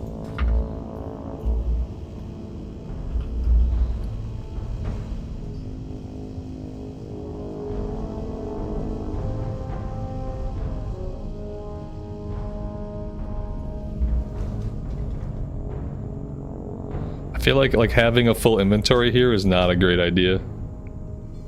Let's see if we can drop anything. Venom sacks I don't need. I thought we'd get to an area that had vendors, but apparently that didn't happen. Or it happened and I missed it. Rogues can equip guns, can't they? I don't know if rogues can equip guns in Classic Era. Maybe they can. Yeah, well, they can equip bows. Would a rogue equip a gun? I don't know. That seems kind of like out of character for a rogue in Classic. Because, you know, they're supposed to be, like, sneaky. Firing a gun is, like, the least sneaky thing you could ever do. They can equip guns. There you go. I don't think a gun is very befitting. But there you have it. There should be pistols, and they should only be able to equip pistols. Equipping a rifle makes no sense. You don't need to sneak if everyone's already dead. That's fair. Yeah, like if you just snipe them from like 100 yards out, then there's no need to sneak. The throwable weapons makes perfect sense. So do bows. The guns, I don't know. Can't exactly put a silencer on it.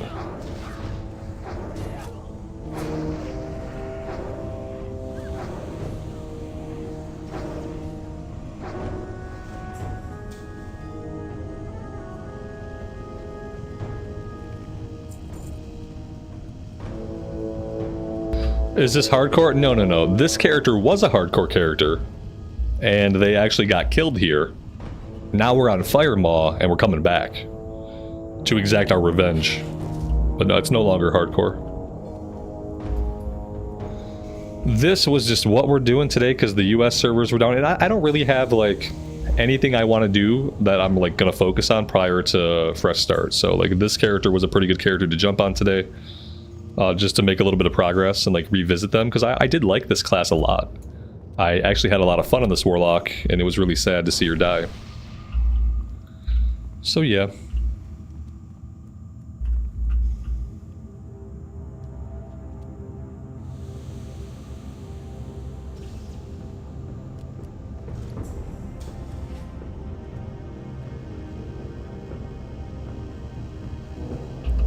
Oh my god, I think they want me to fear Star.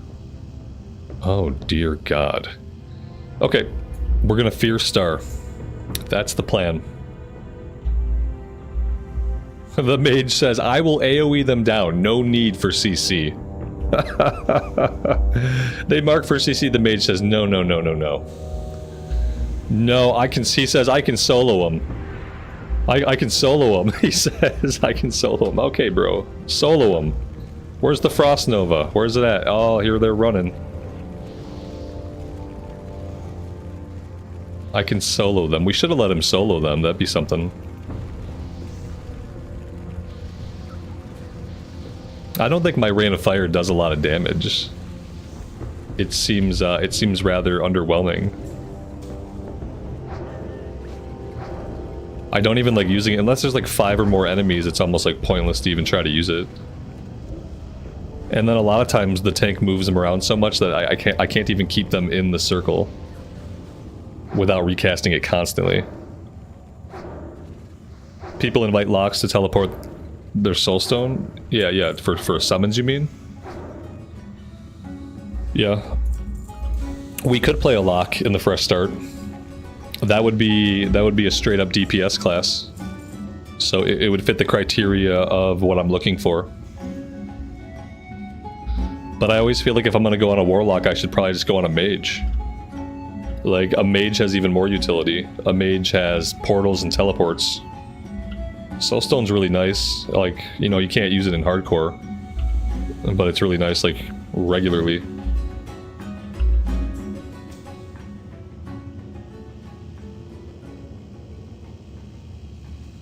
Alex, good afternoon, man. Welcome to the stream.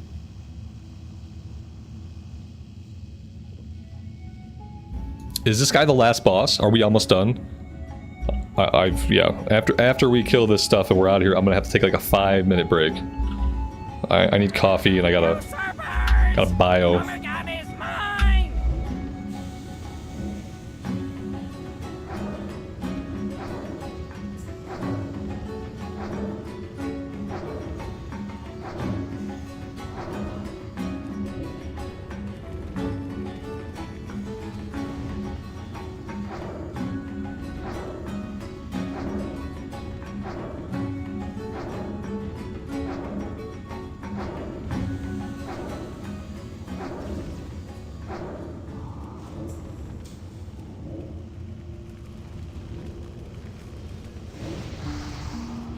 I pulled aggro. How did I pull aggro? Why me? I don't know. I'm not used to. I'm not used to being able to pull aggro. Okay, I'm just not used to being able to pull aggro over the tank. I don't really know what else to say. I'm sorry. I'm a bad person. I'm not used to this even being a possibility. I guess I'll just keep DPSing and hope for the best. I'm tanking it now, boys. This is how you Warlock tank. This is how it happens. I'm gonna do Curse of Weakness because I feel like I'm just gonna keep getting aggro. Okay, good. He's got. Oh, my imp's got it now. My imp's got it. Now my imp has got aggro. This is nuts. My imp is the tank now. Get him! Oh no, my imp! No! Alright, we got it. What did we get exactly? We got Arcane Resist, Nature Resist, Stamina, Strength Ring. Another toy for the Warrior. The Warrior took the dagger from the Rogue. The Warrior's... I think he grabbed the gun. And now he's gonna grab this headpiece. So be it. So be it. We lost the imp. Okay, are we not done here? Are we doing more? I was kind of hoping that was the last boss. I never did whatever this is. I was supposed to fill a file, use the empty leaden collection file on irradiated invaders. Yeah, I never did that. I should have been looking for like that specific enemy type, but I didn't do it. And then the essential artifacts, I never got. Oh yeah, look, they're still looting them. So maybe they're going after the quest. Maybe they're trying to finish up this this quest. That could be good. Somebody's out. People are leaving. Who left? That was the healer that left. So yeah, I don't think that we do a lot more here without the healer. So yeah. Classic fresh names announced. Server names. Yep, 2 p.m. What is Moldar's Moxie, Fengus's Ferocity, Slipkick's Savi. Did they try to make these just sound really stupid and hard to say? Why didn't they pick normal names for a normal person? Are these the names? Are these names going to be the same in the EU as they are in the US? Like they did with Season of Discovery? I'm assuming they're going to have the same names, which is always confusing. I wish they'd clarified. I'm going to hearth out of here. It looks like these people are dead. They're dead or dying, so I am just going to hearth out. Not really sure where the Hearthstone's even set to. Darkshire. Set to Darkshire. That's okay. Are the Fresh Classic servers up? No. Fresh Classic servers come out on the 21st. 5 p.m. Eastern Standard Time, US, on the 21st. The Fresh Start server should be up. Assuming everything goes well.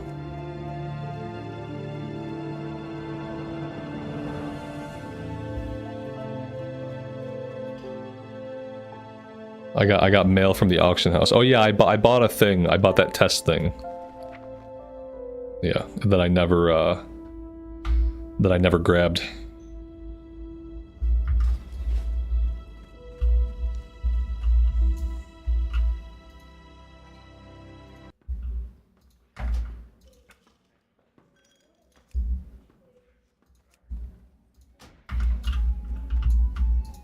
Need help? I have a lot of like stuff in my bags, and I don't know if I need like any of it. This I'm gonna sell. The punch card. I don't need the white punch card. I already did my punch card quest. That's done. Let's get rid of the intellect mace.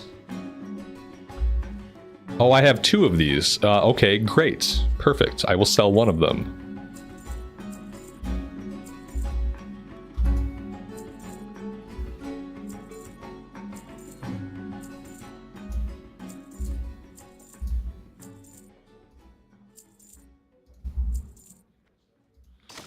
Alright, how's that look?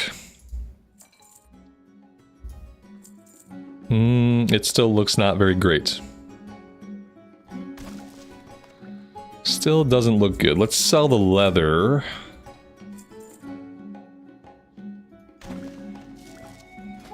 We had tailoring. We could make a bunch of bolts. Oh my god, my chrome windows all just died simultaneously. Let me see if I can get chat back. Well, there you guys are. Well, that was fun. Yeah, all of my chrome windows just gave a massive sigh and then fell over dead. Now we're good. Alright, guys, I'm gonna take a 5 or 10 minute break here. I want to play a little bit more today, chat a little bit more about the fresh start and stuff. But I need a break, so I'm gonna step away for a few. I'll put us on the break screen. We can enjoy some tavern music, and I will see you guys on the flip side.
Alright, we're back. What do I want to do now? What do I want to do? Looking for one more Gnomergon, don't want to do that again.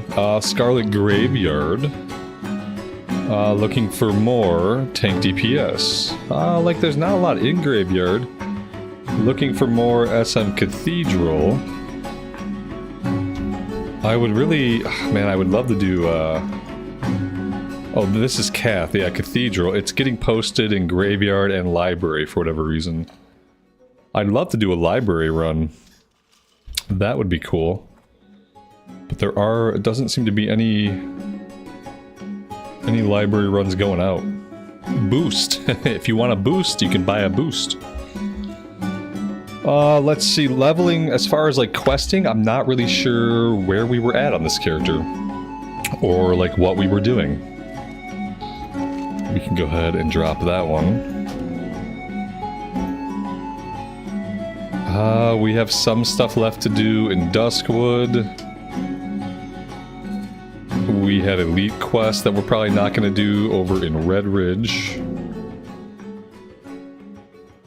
We have Stockades. Oh, we never finished the Stockade quest. That's right, it was the kill quest. We were 2 convicts short. And then we have a couple of turn-ins in the wetlands.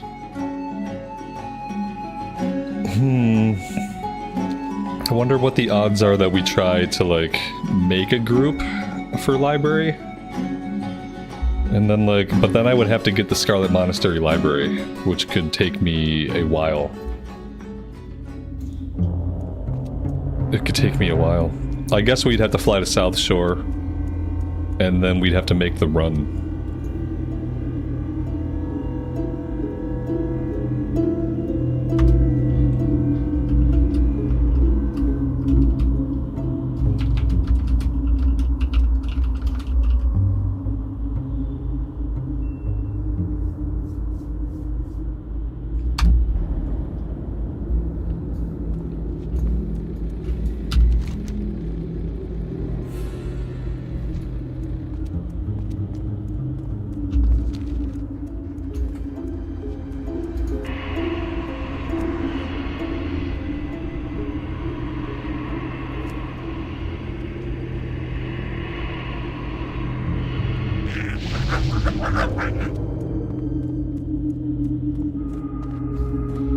We have a Worgen in the Woods quest we can grab.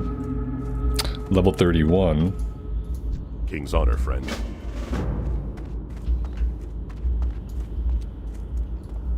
I'm gonna spam a bit for a library group, but, you know, I really don't know what the odds are that we're gonna find anybody doing this stuff.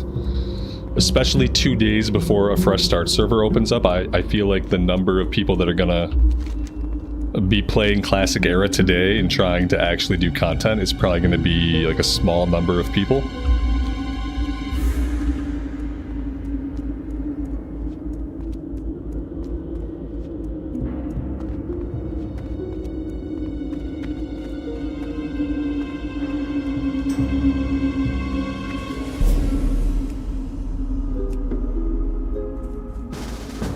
That's a healer, so that's a step in the right direction.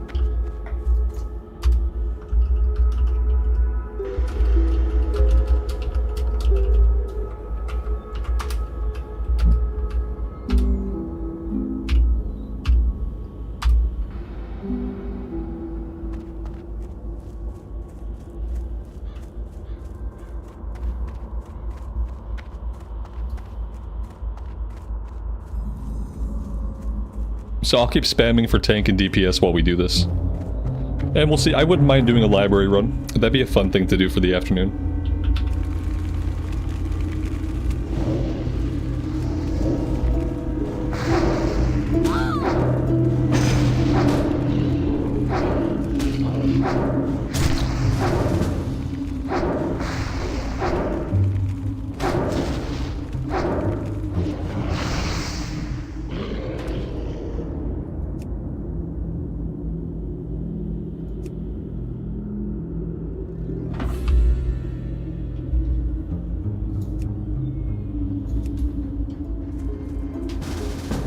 Alright, that's a tank. So, yeah. I guess I should put myself in flight. I probably should have put myself in flight. I really didn't, I didn't really think we would get a tank and heals that quickly. But, you know, here we are.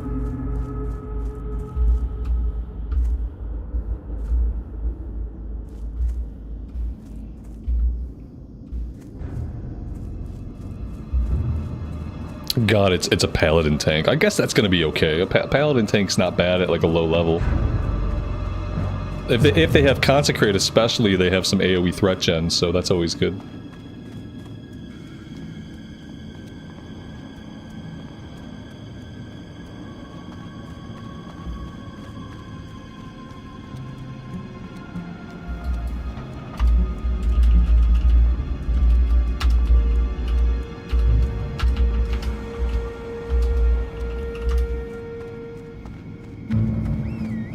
Paladin tank. Yeah, I mean, they should be fine for this.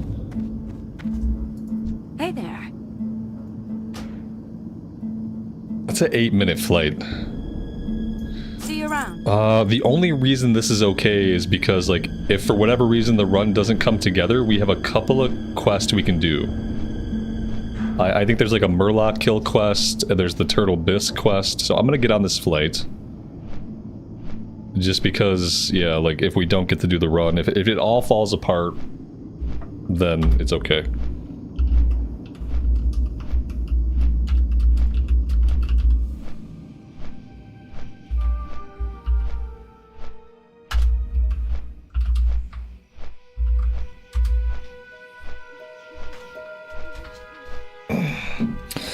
Am I low for library? They're saying the last boss is level 37 in library. Maybe I'm too low. I thought library was like a lower level one. And I thought the last boss was like 38 in cathedral. But maybe I'm thinking about like a different era of the game. I feel like it'll be fine. I feel like I've done library at like level 31, 32 in the past.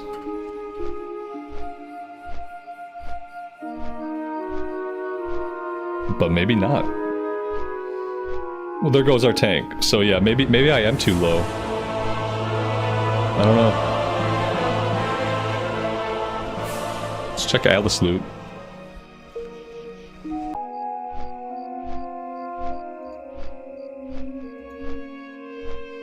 There's no way he's 37.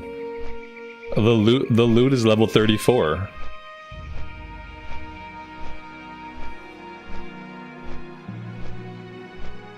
Yeah, like the loot is level 34. Like, is the guy really level 37? This is level 31, like, there's gear in there that I could equip right now. Not common drops, but like, it's, the loot is like a lower level. Yeah, I feel like library is fine for level 31. But whatever, he didn't think so.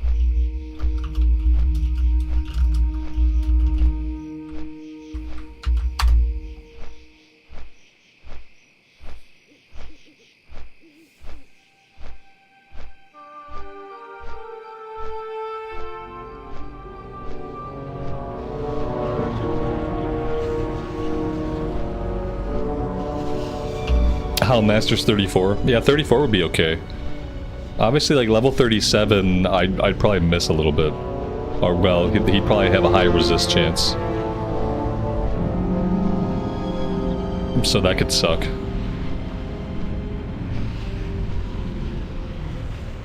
But there's only like the two bosses.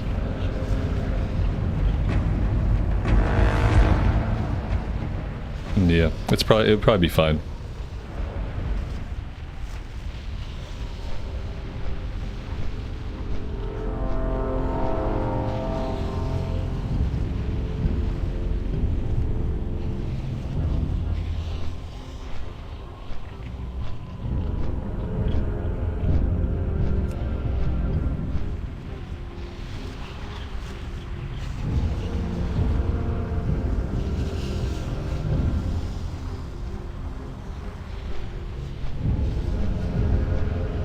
Yeah, the worst case is I waste my time. I'm not really trying to get a lot done. A lot of my thoughts are still, that's why I'd rather do like a dungeon where I can just like follow along and fight stuff so that I can just use my brain to actually think about the fresh start. Right now I'm kind of like, part of me wants to do a mage, part of me wants to do a warlock, part of me wants to do a rogue. I think I do want to do something that's like completely DPS. Because I don't think I want to tank. I don't think I want to heal. Especially if I'm thinking like eventually I'm going to want to do raids. Then I don't want to tank a raid, I don't want to heal a raid. Like I already know that. And so I think my choices are kind of like, I kind of rule out hunters. I don't think I'm going to roll a hunter. I always find hunters kind of boring. Yeah, see, how about, I knew someone was going to bring up hunter. What about hunter? Yeah, I don't think so. I don't think hunter's in the running. It would obviously be really easy to level up a hunter. It'd probably be like the quickest, smoothest leveling experience. But I don't know, I don't think so. Yeah, like I'm thinking like a mage or rogue. Like I like this warlock. This warlock had actually been like a lot of fun when we leveled it up. I really enjoyed it. But I'm kind of thinking mage or rogue. Yeah, I like having the teleports. I think about some of the stuff we have on the warlock though that's really valuable, like having the summons, having the soulstone. Like I think about some of that stuff and I'm like, that's really good. That's like a really good utility.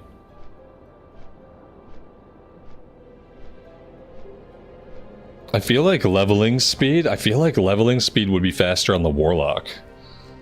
Because I feel like the mage gets to a point where like it starts to eat mana no matter what you do. And on the warlock, we don't even really worry about it. And if we are going like we have tools in the warlock that we can use. We can do like life tap and then drain life.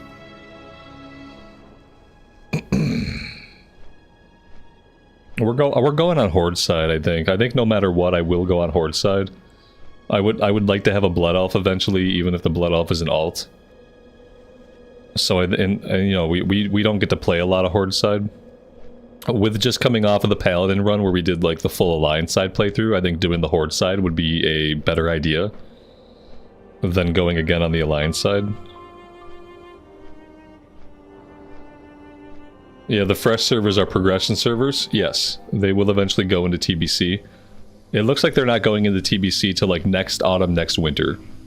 So you'll have a year, like almost a year, if not more than a year, before they progress into TBC.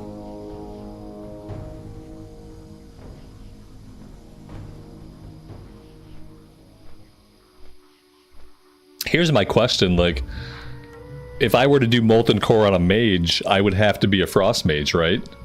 because in Molten Core, everything's going to resist fire. Are Frost Mages even, like, any good? We don't know if they're going to go any further than TBC. Yeah, they haven't said. We probably won't know until closer to when TBC actually comes out. If they talk about it at all, but they haven't talked about it yet.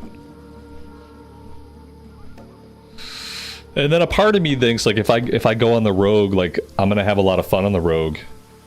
Because I love melee classes.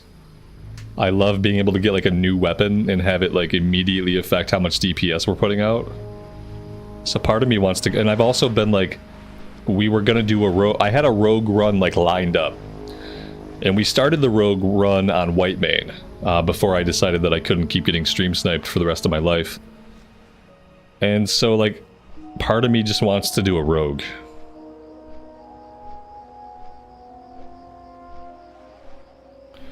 And I don't know, like, how much rogues are really needed by groups. Rogues bring basically zero utility to a group. They don't bring any buffs. They really don't bring, like, anything super useful.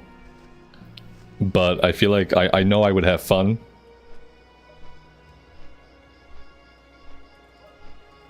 So yeah. I don't know. I guess I'm no closer to deciding what we're gonna do. Lockpicking? As if I'm gonna keep my lockpicking leveled up. Come on now. Who are you talking to? Alright, well, we're here. We just never... We haven't... I've been spamming, like, sporadically spamming, and I haven't found anybody else yet. Guys, we're on a PvP server.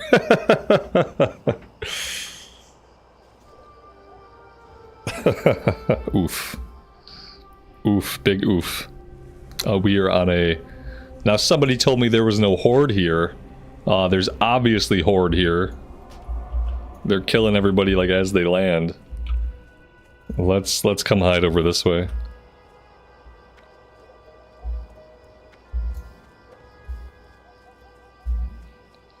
Rogues are really good in TBC. Yeah, I'll suck for all of vanilla.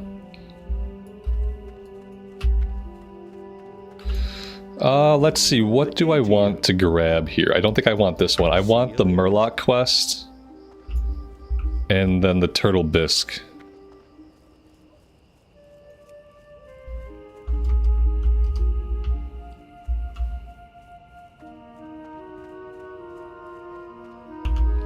Yeah, in Battle.net you install World of Warcraft Classic.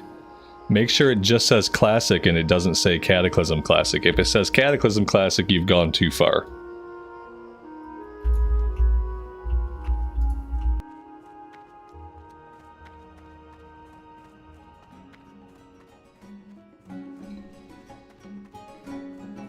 Can I help you?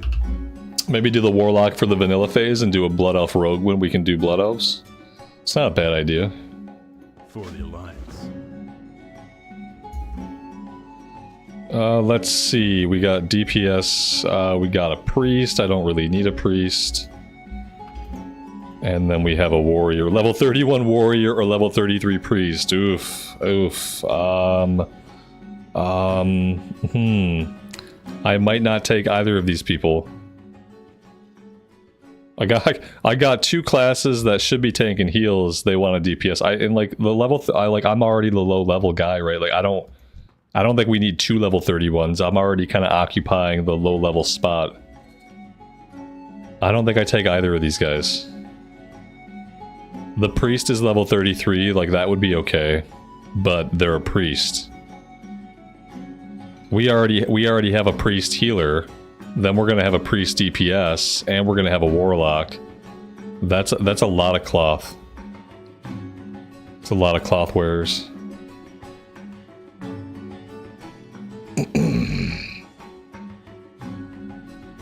Do I think the PvP, PvE, or Hardcore Fresh will catch most players? Since PvP, PvE will progress into TBC? Yeah, like, a lot of people are going to be excited about the Fresh Start. A lot of people are excited about the Hardcore Fresh Start too, even though they're kind of like not happy that it's never going to become TBC. A lot of people are, I think people are excited about basically all of it. I think that long term, like the TBC servers are going to be the ones that are active long term. Because I feel like hype for hardcore is something that comes and goes. Like, hype for hardcore happens in like certain seasons, certain times a year. Like, I think it comes and goes. But I think there will always be people that want to play TBC era. So I think that most of the focus for people long term will probably be on the regular era realms that are going to progress to TBC. And the classic fresh realms aren't up yet. You're not going to see those till 5 o'clock Eastern time on Thursday. And then I don't know where, as far as where they're going to be located, like one of the tabs. I don't know where they're going to put them. Maybe they're going to have their own tab. They should probably have their own tab. In the server list would be smart. Hey there. See you around.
And now I have a paladin DPS.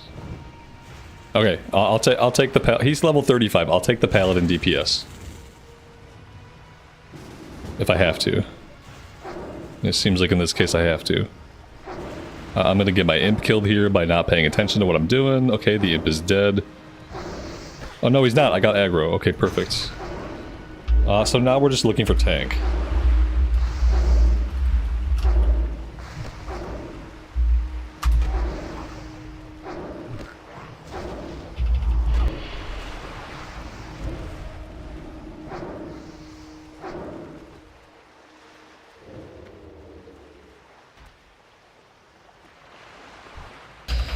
Yeah, hardcore is constant. Like, there's always people who play hardcore. But there are only points in time when, like, hardcore is hype beyond that core audience. Like, until very recently, the hardcore servers, like, they all had low population. And then it started to get hype again. So now Stitches and Defias Pillagers are medium population because it got more popular. But it wasn't always like that. And it doesn't always stay that way.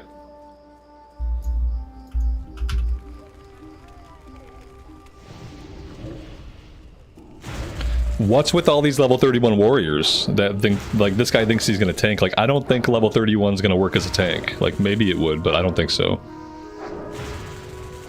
Maybe we just take what we can get, but I think if the last boss is level 37, then having a level 31 tank is probably not a great idea.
We've basically lost our entire group.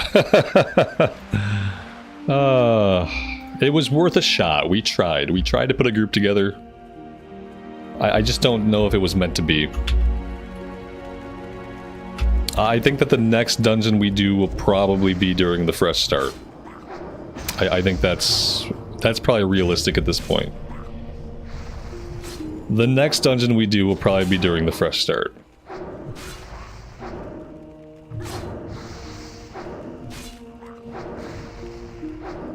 I wonder if there's going to be a chronic lack of tanks. In the same way that there's a chronic lack of tanks on all the servers that exist right now. Where, like, nobody wants to tank. Every group is looking for tank. See, this is why I always end up playing a warrior and tanking. Because I end up getting really annoyed at how long it takes to get, like, a simple 5-man run together. This is the thought process that always leads me to tanking. Is because I really hate spamming for a group for 30 minutes. And then, like, you go through all this effort to put the group together. And then it takes so long to put the group together that people fall out of the group. You have to replace them. And then once you get going, then someone else drops. Like... And if you're a tank, then you just put a group together and you go do the content. And it's done. Like, you already have the missing link. Yeah, they're adding the LFG tool and dual spec. No, the problem is they're not adding dual spec right away, so it's not going to help most of us. The only way dual spec is helpful is if I get it at level 10, and I can start using it basically immediately. By the time they put dual spec into the game, most people who like want to raid will already be max level, and like sure it'll be convenient to have it max level, I guess. If you're doing lots of content, but like you really need it for the leveling journey, and it's not going to be in for the leveling journey. The LFG is nice, but look, I have LFG. Like, I have LFG right here. Like, this is parsing everything in looking for group chat, and it's just showing you everything in looking for group chat. So like, yeah, it's nice to have LFG, but like, I don't think that's going to solve the tank shortage, though. You know what I mean? I don't think the tank shortage is caused because of the tools that are used for looking for groups. I think the tank shortage is because people don't want to fill that role. And I don't know if that's going to change on a fresh start. I think people just don't, people just don't want to tank. I don't know if it's that they don't want the responsibility of it or what it is. But they just don't want to do it. Which I guess I understand, because like I don't want to do it either. That's the problem. Like, I can do it, I just don't want to. And I guess everybody probably falls into that boat for like one reason or another. Everybody would rather just DPS.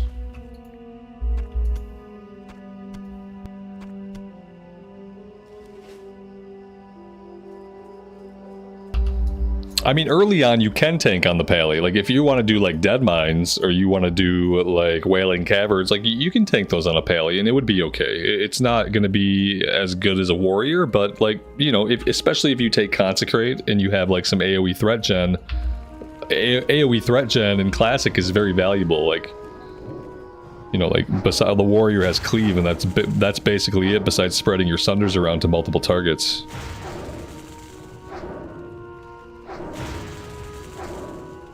They don't want to tank because if they don't go fast enough, or if they get yelled at. Yeah, there's a lot of expectations on tanks.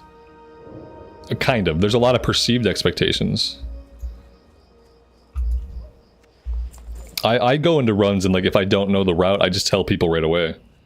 I just say, hey, I don't know which way to go, just point me in the right direction. That happens in places like Sunken Temple, in places like Blackrock Depths, Blackrock Spire, places that I just don't know the routes.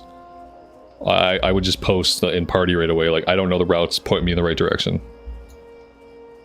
But it sucks having to do that, but at the same time, usually somebody in the group knows where to go.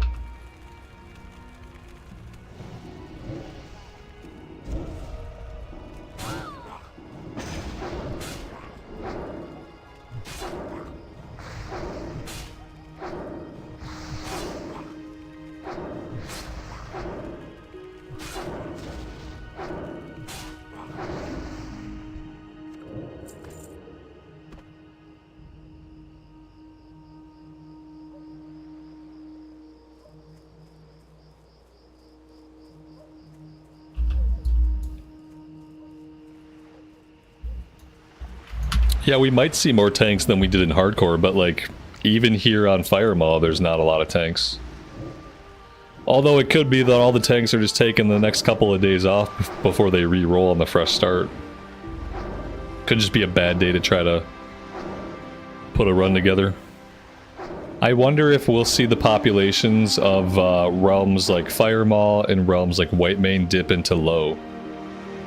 I wonder if a lot of those people will move to fresh start. I feel like the people who play primarily on places like Firemane and White Maw, I feel like they, yeah, I inverted those names. I feel like those people have a lot of hours invested on those servers, and I don't really know if like a lot of those people would want to come and re-roll on a fresh start. You know what I mean? Like if you have like multiple 60s on a realm that's been up since day one, is there really anything appealing to you about a fresh start? Doesn't seem like there would be. I feel like fresh starts always appeal more to like casual players who either like they don't often hit 60, or maybe they have one level 60. Maybe they don't play that version of the game right now, but they come back to it for a fresh start. I don't know that a fresh start really appeals to people who like only play classic era, who have been playing on their home server for a long time, who have a ton of gold, who have like their epic mounts. Like, I don't know, maybe. Unless they want to see TBC. Yeah, maybe, but then I feel like if that's the case, then you probably can afford to not level at all until the TBC pre-patch comes out. You know, like if all you want to see out of the progression server is TBC content, you're probably better off just waiting until the TBC pre-patch hits and just leveling up a character then. It wouldn't really benefit you too much to level up now, unless you want to try to build up your gold or something like that.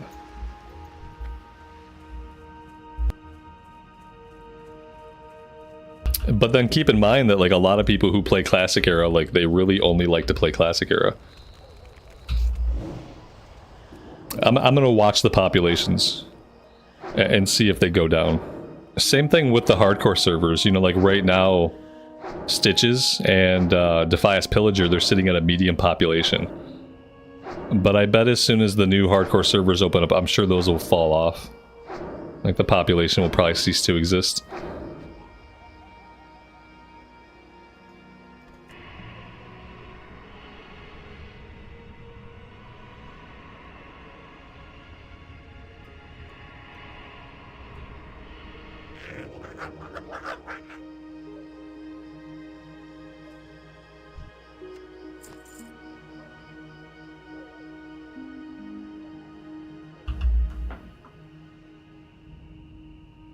Will the fresh servers have casual guilds? Oh yeah, the game will always have casual guilds. Absolutely. Yeah, there will be tons of casual guilds just recruiting people to level up, to do 5-man content.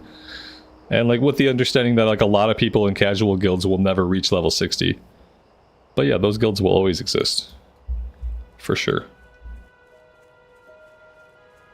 Enforce PvP balance? Yeah, they did that with the Season of Discovery servers also. And I guess it worked. You would try to make an alliance character and it would say no. And you'd say please and it would say no. So it worked in that sense. Like the technology worked. I remember like we started playing on Lone Wolf and like people would come into the chat like, I can't make an alliance character. I won't let me make an alliance character. And they'd have to keep trying and trying and trying, and then eventually they'd be able to. So yeah, in that sense it worked.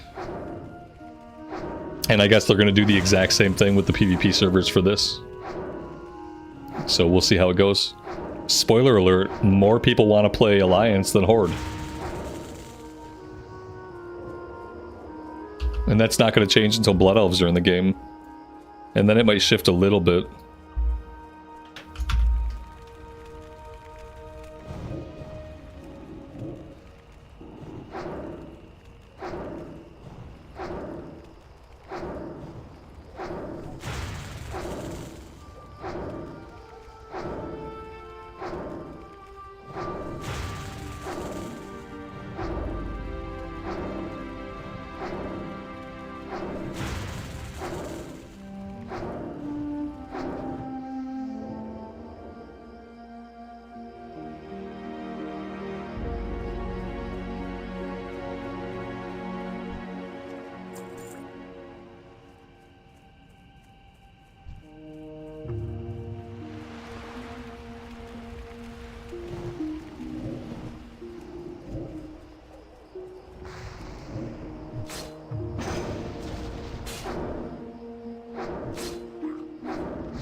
It's hard to believe the TBC servers are happening. It's a long way off, though. Yeah. It's nice that it's happening, but at the same time, it's like, it's also a very long way off.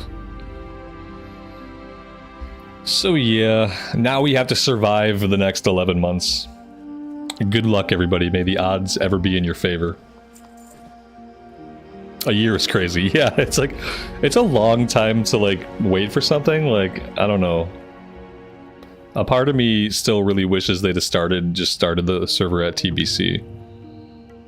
And it, like, to me, like, people have had places to play Era. We have servers to play Era on. We have, like, established servers with healthy populations and healthy economies. So, like, I don't really know if we needed a classic Era fresh. I feel like people would have been even more hype if they had just launched TBC Era.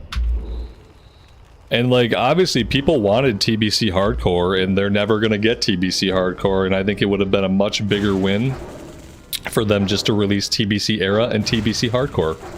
And I think that would have been, like, the most hype they could ever get for Classic Era right now. Would have been to do TBC Era and TBC Hardcore Realms.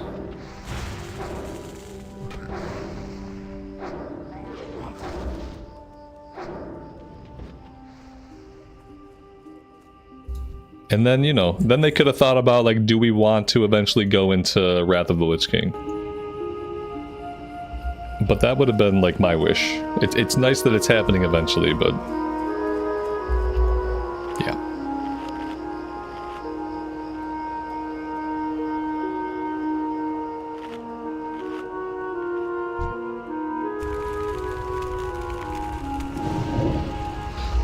They made up a couple of words. They were like, what did they say? They said TBC has a level of challenge and randomness that we don't feel suits hardcore.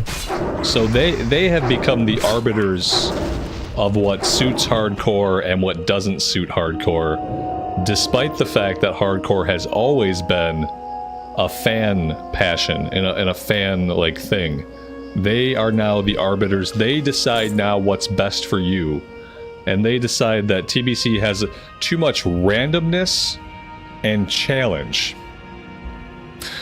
The classes got more powerful in TBC. Not as much as they did in Wrath, but they all got more powerful. Arguably, the combat in TBC got easier. Arguably, in TBC, all classes had a few more tools at their disposal.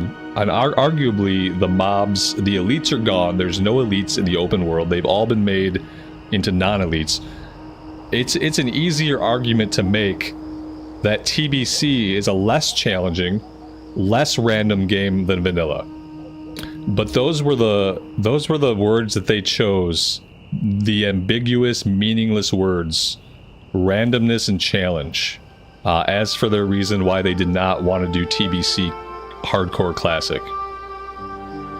So yeah, these asshats are now the arbiters of what fits hardcore and what doesn't fit hardcore. Somehow, even though they didn't start hardcore, somehow now they are the ones who decide these things. We know we can trust them with the game, obviously. Really bad choice, in my opinion. When people want to play TBC Hardcore, they're not just thinking about Outland. They're not just thinking about, like, the TBC zones. This is what Blizzard doesn't fucking understand. When people want to play TBC Hardcore, they're talking as much about the systems and the class design as they are about, like, the Outland content. But I think Blizzard only really acknowledges the Outland content and the dungeon part. And I don't think they're really thinking about, like, how different the systems and the classes are. You know, and the fact that you get Blood Elves and Draenei in TBC, which are a lot of people's favorite races. I don't think that's what they're thinking about. They're just like, oh, the Outland content, the Outland content. Nobody cares. Let the people who live to get to the Outland content, let those people worry about how challenging and random the Outland content is. Let them worry about it. Don't make that choice for them. That's not a good reason to not do something. The whole fucking game mode of hardcore is based around how challenging, how punishing, and how impossible it is. So why would your reason for not having TBC hardcore be, oh, it's too challenging? It's too challenging. We think it's too challenging. No, people are doing hardcore for challenge. In a game designed to kill you at every turn, people choose to play hardcore literally for the challenge. It's just like, it's a really bullshit reason to not do it. Basically, they're not doing it because they don't feel like doing it. They don't feel like doing it, and so they're not going to.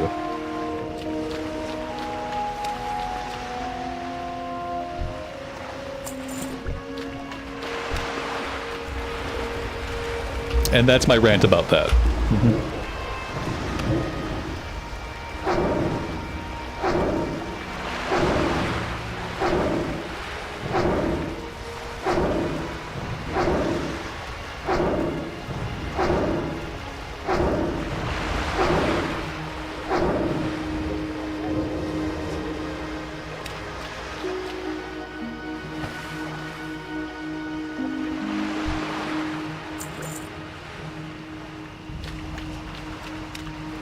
I'd love to get to the chest here, but I don't know if it's going to be a possibility.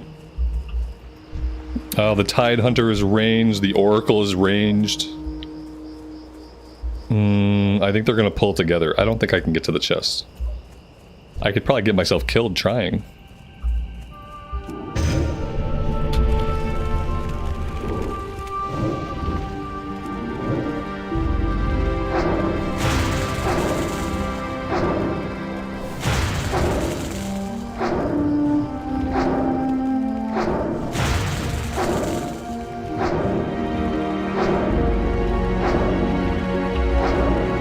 Want to finally get to farm the Nether Drake mount? Have fun with that. Yeah, I watched my friend do that back in the day, and by watched him I meant that there was like a 4 or 5 week period when every time I came into his room he was grinding for the Nether Drake mount, and I remember it taking him a long time. I think it's quite a grind. Yeah, it's quite a grind. It's a true like grinder's grind. I'd love to say that I'm looking forward to that as well, but I don't know if I am or not. I didn't do that grind back in the day. And I don't know if I'll do the grind this time around. We'll see. I mean, I probably have more time to play this time around, so maybe. My roommate at the time, he was basically like unemployed, so he had like 50 to 70 hours a week to play the game. And it felt like it still took him a really long time to get it.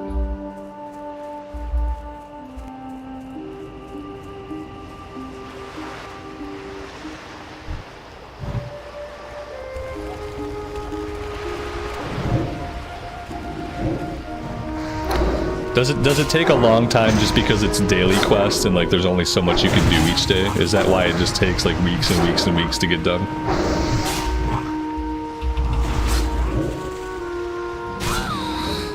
I think this probably kills us. I think this is a rip. I'm so happy that we already died on hardcore. So happy.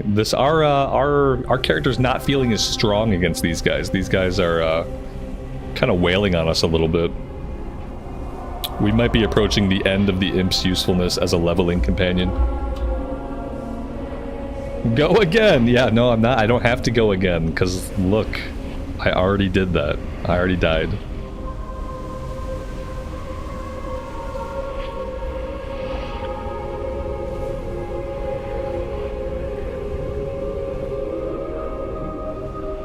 Here's my other question, like, does it make sense to start on the hardcore servers for the fresh start? Like, does it make sense to do that, like, for the initial challenge of it? Because, like, I'm not gonna stay playing hardcore. If I start on the hardcore server and I get killed, I'm just gonna keep playing the character on the era server. So, like, does it make sense to start on the hardcore server? Or should I focus on being on the main server and, like, getting the guild going? See how I don't know anything about how Thursday is gonna go? And today is Tuesday. We're pretty sure. Yeah, we're pretty sure. Can you die in Fresh Start Hardcore and move to Fresh Start Era? We're like 90% sure based on the verbiage they've used But I would test it first. We would try a transfer right away to see like what realms were available. We would test it.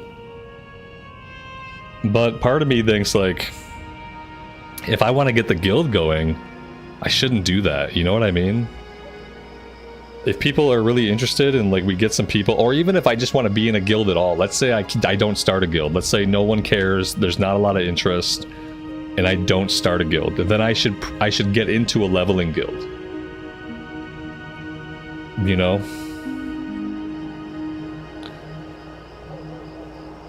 And so I wonder if it's even purposeful to like start off in hardcore, or if I should just focus on like the server where I'm gonna be at.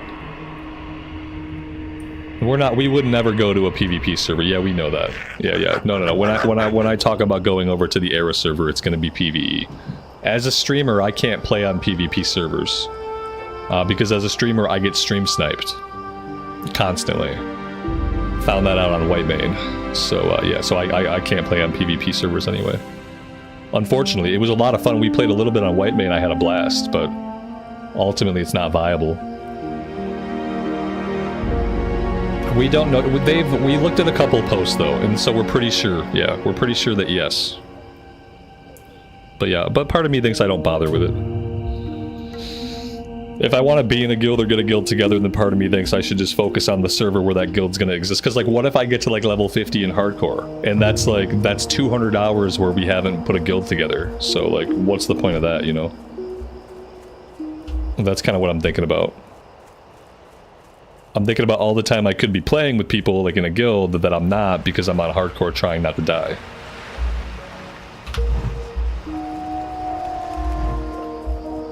And we know how good I am at not dying.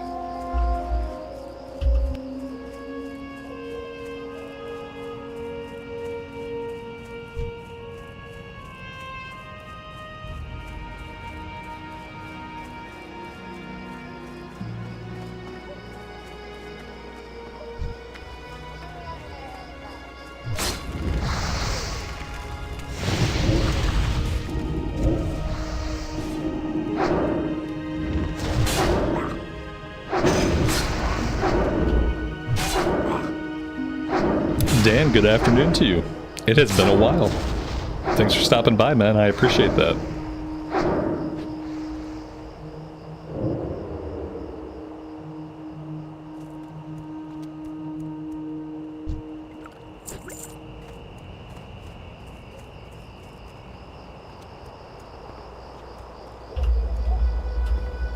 Can you start a tune on hardcore now and then send him to the fresh server? No.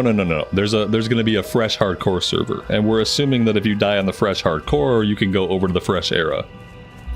Like the verbiage they use means that we're like 90% sure that's how it'll work. But no, the existing hardcore servers, like you're only going to existing era realms.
You know, the best thing about being on a fresh start server is that there will be actual groups going out, and at least for a little while, there won't be any boost. It'll probably be like at least 2 weeks before the looking for group channel is full of boosts.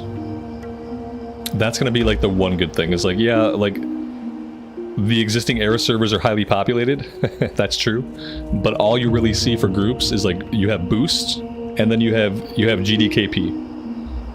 So on the fresh start, like they're not allowing GDKP apparently at all. which I'm okay with because I never have any gold anyway. And then, you know, you're not going to see boosting happening for at least a few weeks. So, like, you'll have the opportunity maybe to get into actual groups.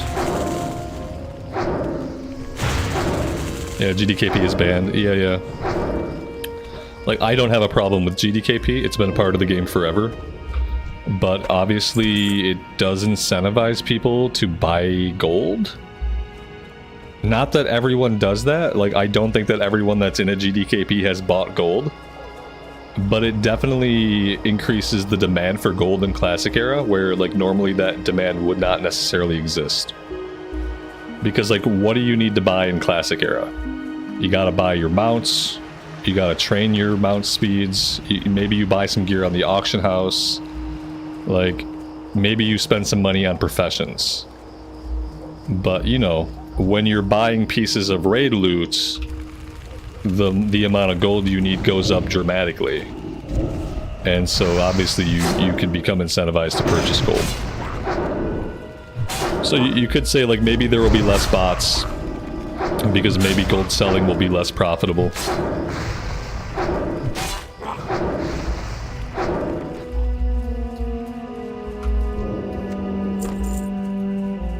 I would probably never go to a GDKP run even if I had gold. So I'm more than happy that they're just not allowing it.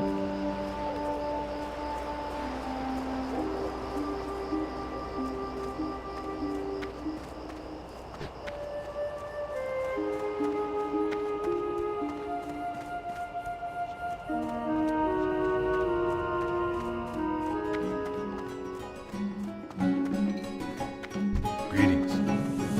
Be careful. Alright, let's go hunt some turtles for a little bit. Sounds like a good idea. We need Hills Red. There we go.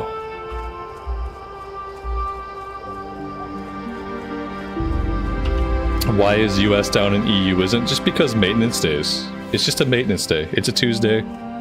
Tuesday's maintenance day in the US. Maintenance always happens like in the morning, in like it's going on. We're hoping that it's an all-day maintenance because they're preparing for Thursday. And then the EU will get their maintenance overnight tomorrow night, overnight tonight. I don't know. But yeah, it's just a maintenance day.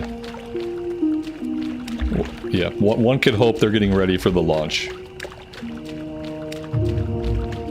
One would hope. The hope is that Thursday the servers will not be down all day. The hope is that on Thursday they can flip the on switch and then we can log into the new servers. That's the dream.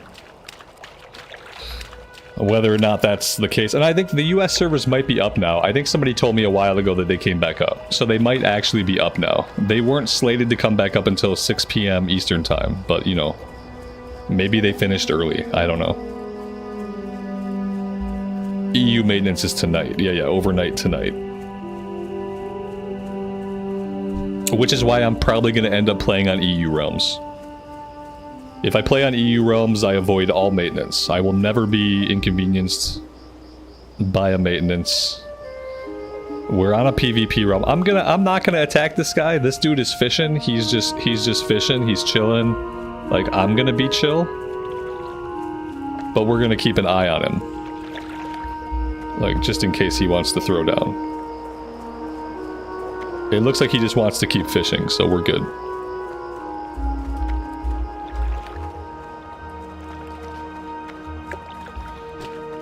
Yeah, a lot of people who do GDKP, like, they're pugging it, you know?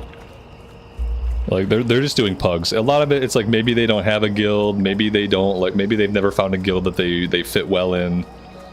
Maybe they just have, like, sporadic times they can raid and they just want to pug it. And I think a lot of people who do GDKP, like, they're getting into pugs. Obviously, guilds, there are guilds that organize the GDKPs. Where, like, they'll have some of their core people, like, run the GDKP. Because they make some gold off of it, you know? But I think most individual people who do GDKP, I think they're just people who are forced to pug. Or they feel like they have to pug, you know?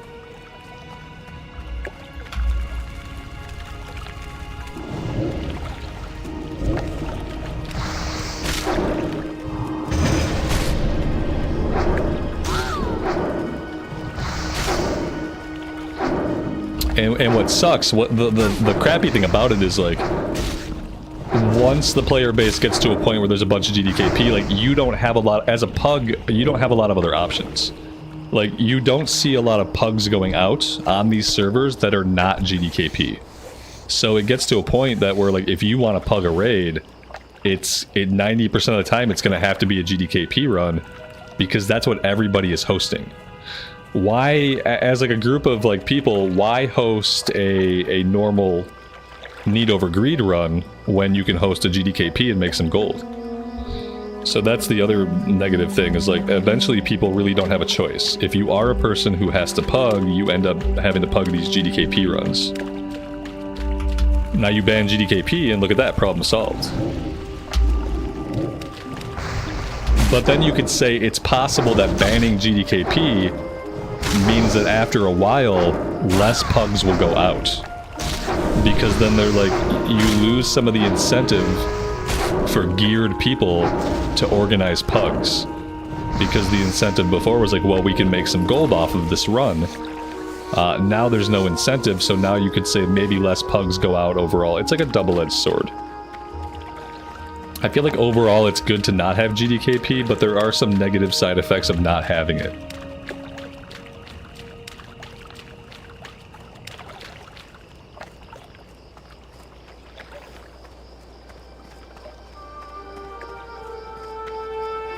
Yeah, I mean, like I said, I have never done a GDKP. I have zero interest in doing GDKP.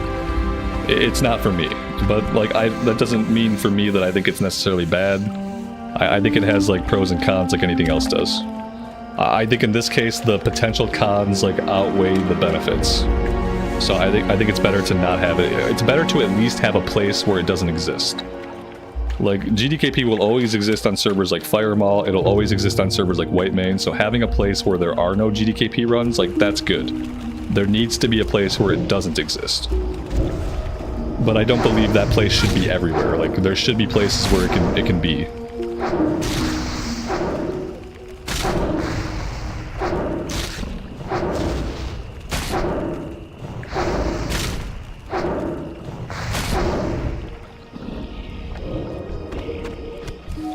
Some people don't raid with a guild because of time, like, because timing, you know? It's been the biggest reason why I haven't raided with a guild anytime in the recent history, is like, guilds raid at times when I don't play. And it's hard for me to dedicate that out of hours time to raiding with a guild. Even in Wrath of the Lich King, when I did some raids, like, all the raids I did were pugs. Because I just knew that I wasn't going to get on a raid team that was going to raid twice a week, you know, 7 to 11 server time. I was never going to be able to make those raid times.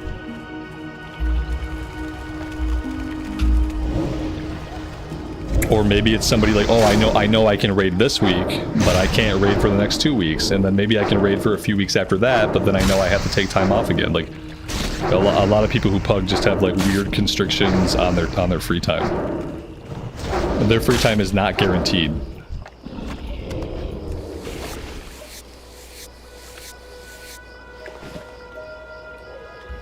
Yeah, yeah, the Cata Guild, yeah.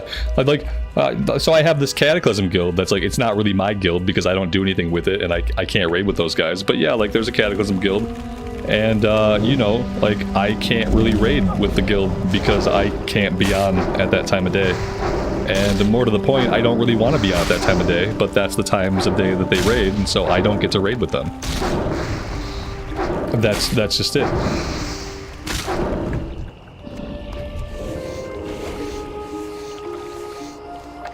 Will I play EU for Fresh Start? I think so. I'm still at a point where I'm deciding what I'm going to do. But for other reasons, and for all the reasons we just talked about, it's possible that I'll be on EU for the Fresh Start. Because I know that for sure, like, I want to raid in vanilla. Will that happen? I don't know. I know that raiding in TBC is a lot easier. Not mechanically, but just, like, easier to organize, easier to do. So I feel like raiding in TBC will definitely happen. Raiding in vanilla is like, I don't know, will there be 40 people like online ever to get into a raid with? I have no idea.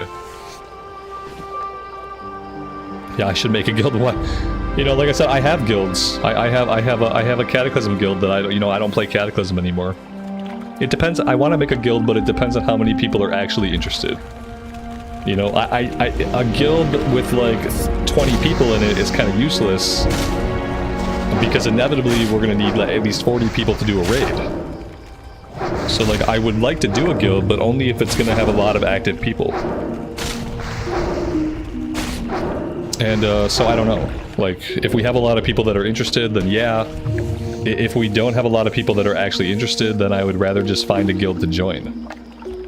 And that way I don't have to worry about trying to run a guild.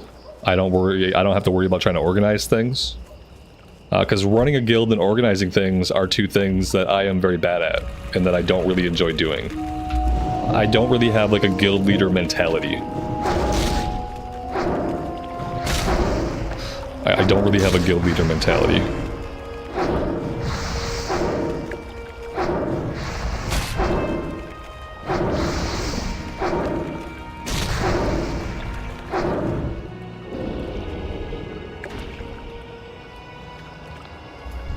Yeah, that's what we're talking about, the fresh start. Yeah, the new anniversary servers. That's what we're talking about, whether or not I'm going to do it on EU or do it on US. There's a lot of reasons that I want to do it on the EU. Like, part of it is the time of day. Part of it is the maintenance times. Like, if I play on EU, I don't have to worry about maintenance times. The maintenance time is never going to affect when I'm playing the game. Which in the US, it often impacts my ability to play for entire days. Like today. I went to get on WoW at like 1 o'clock my time, which I thought was a reasonable time to play WoW. And the US servers were offline, and they were going to be offline all day. And so thankfully I have my EU account. I'm like, okay, I'll get on the EU servers. And I was like, well, here we go. This is going to be a problem. I play every Tuesday. Every Tuesday there's maintenance. 50% of those Tuesdays, the maintenance goes into when I want to be streaming. 15% of those Tuesdays, the maintenance goes on all day long, and I don't get to play the version of the game that I want to play at all. If I play on the EU realms, I completely avoid that. It's not even something that could ever happen. So that's a big reason. So yeah, I'm leaning towards it. I'm leaning towards it.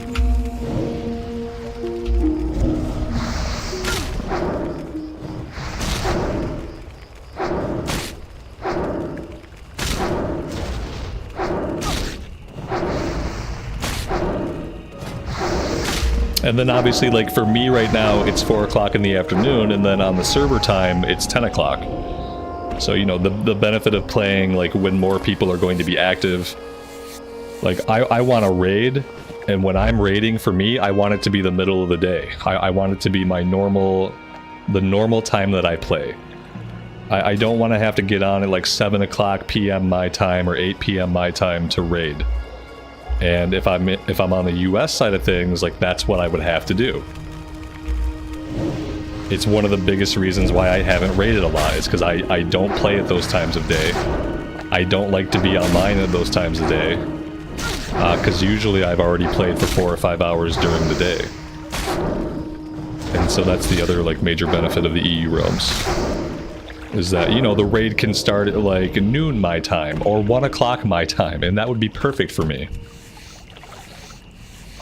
Both of my brain cells are still active at 1 o'clock in the afternoon.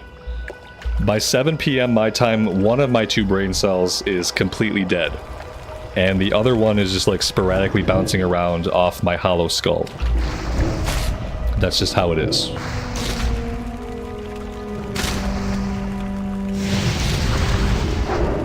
Yeah, the EU's been fine. We played the Warlock here. We played this character on the Hardcore realm. That was fine. I have my Dwarf Shaman and Cataclysm that I was leveling in the Recorder series. That's been fine. Like, it's been fine. There's no latency, there's no MS, and it's been generally pretty good. So yeah, I've enjoyed it so far. I've had enough time on it to enjoy it, and thankfully now my EU account has access to the auction house, and we have access to the mailbox. So finally, my account's not restricted anymore, and that's awesome.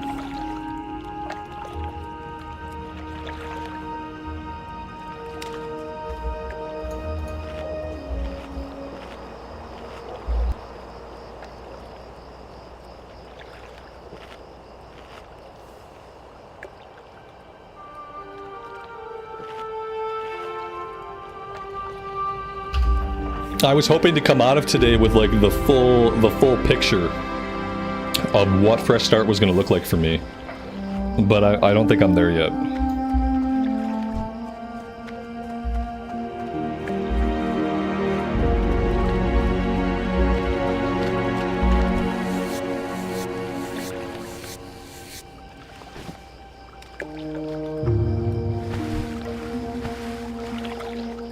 You know what this means? We should do a poll. I won't follow it, whatever. I won't follow the poll. I never follow the results of the poll. Like, we've done many of them, and I can name on, like, one hand the number that I've actually, like, abided by.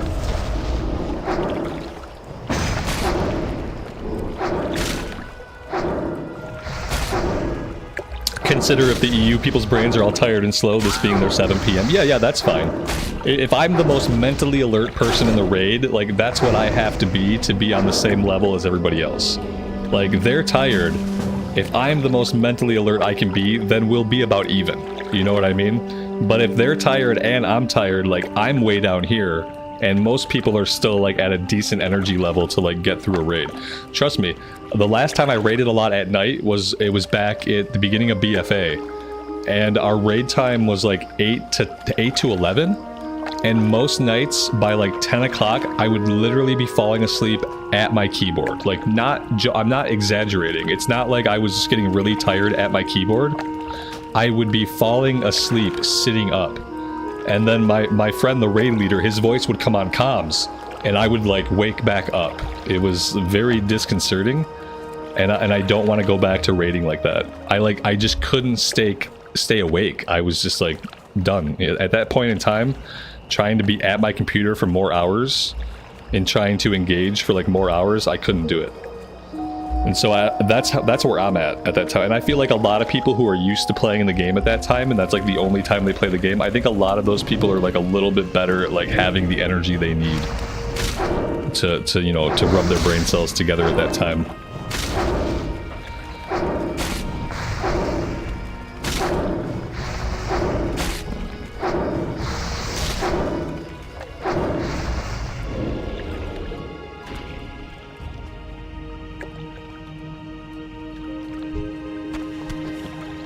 Yeah, regardless of where I go, if there's interest, then I'll start a guild, regardless of like what server I play on.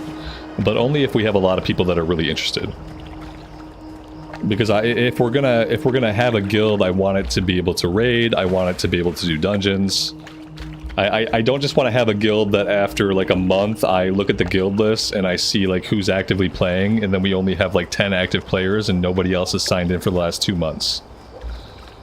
I have like a policy on like how soon I will kick characters who have not been logged in when I run a guild, because I don't like seeing a bunch of characters that just haven't been played like months and months and months at a time, like filling up the guild roster.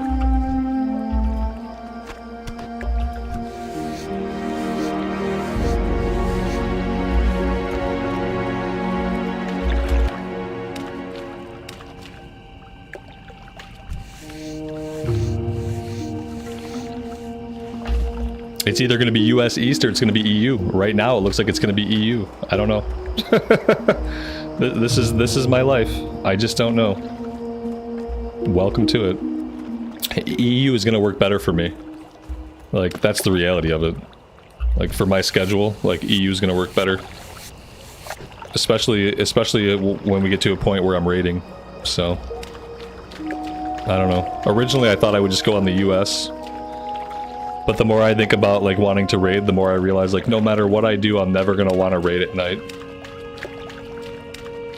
And nobody's gonna raid on the US servers during the day.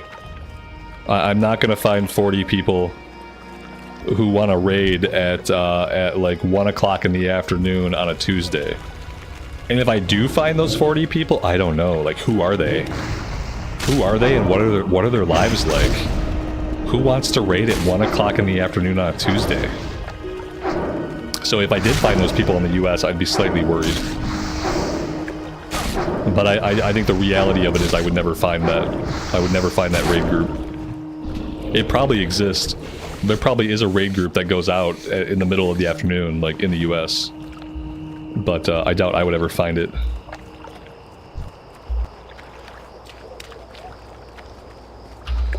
Yeah, exactly. Most of the EU is 5 to 7 hours ahead of me, so it'll be like 1 p.m. for me. That's exactly what I want, yeah. Like, when I log on for a raid, I want to be raiding at like 1 o'clock in the afternoon. And then I want the raid to end before dinner time, which is like 5 or 6. So like, even if the raid goes for 5 hours, like, I'm good. Whereas if I'm raiding from like 7 to 10 or 7 to 11, and the raid goes for an extra hour, I'm gonna be completely dead. The other thing about me is like, when I get tired, I get into a really bad mood. Especially if I'm raiding and I'm tired and we're wiping and I'm tired. The first thing that I can't sustain is a good mood. It's like you have only so much energy to output, and like you're at the controls trying to figure out where to send your energy. And the first thing I cut loose is I cut loose my good mood. I'm like, okay, don't got a lot of energy, I don't need the good mood. The good mood can go, and I can focus on pressing buttons, and I can just be in a very bad mood while I do that. And so that's like another thing about me playing at night, is I'm not often playing at night and in a good mood about it.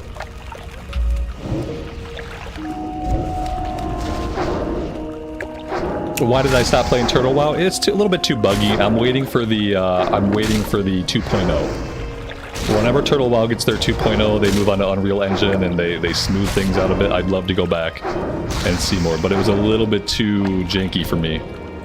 Like, the jankiness was kind of like breaking some of my fun, so I decided to put a pin in it until later. Yeah, especially when you're streaming. Once the good mood is gone, it's over. It was bad enough when I was just like raiding with my guild. And I'd get tired, I'm sleepy, I'm in a foul mood, like, it was already bad enough. But if I'm also streaming it, it's gonna be 100 times worse. So yeah.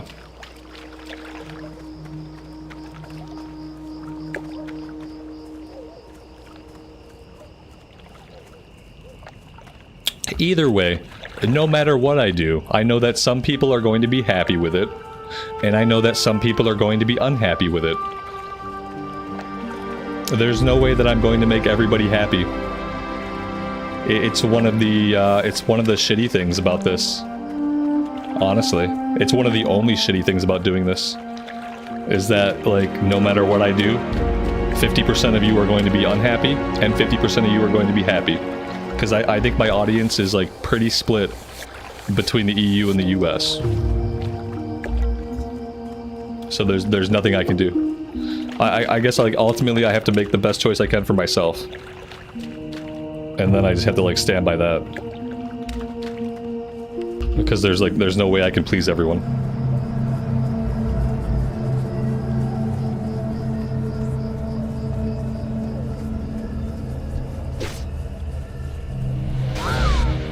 I think I ran to the wrong town. I saw the Terran Mill buildings. And some, like, ancient Horde remnant in my soul was like, yes, you're going to Terran Mill. I'm not a Horde character yet. We will be Horde soon.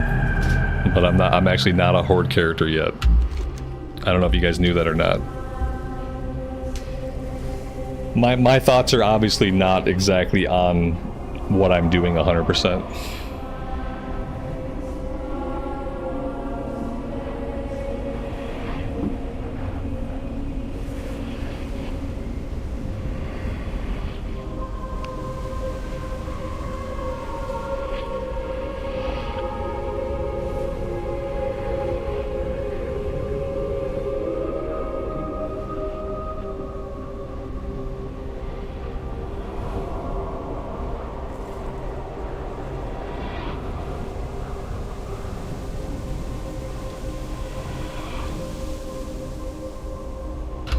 What I really have to figure out though is I gotta figure out what class. I gotta figure out what class I'm gonna play. I want to know by the end of the day at least.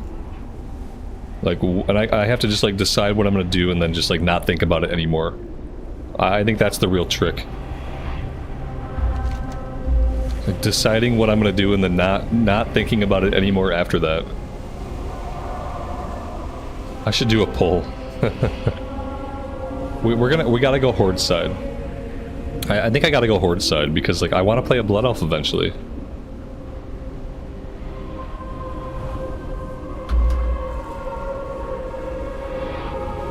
Oh god. To be fair, there's not really any race on the Horde side that I want to play like right now. So that part's gonna be tough. Like I just don't really like any of the vanilla races. But, you know, Blood Elves.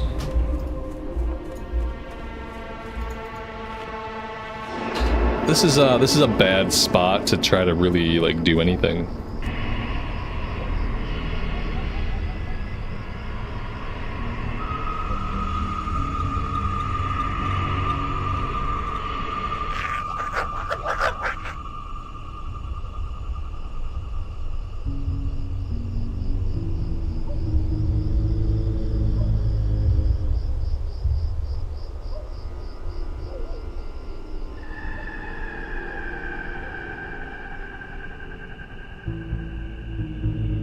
There you go. You guys can click on that for a little bit.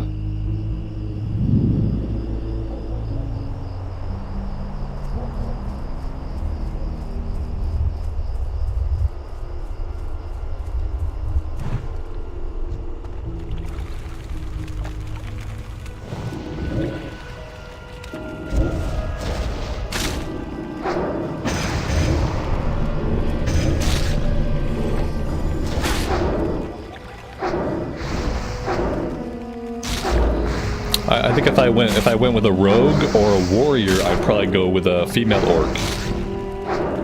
If I go with a warlock, there's a chance I would go undead. A chance. I typically don't play undead, but I think on a warlock that might be cool.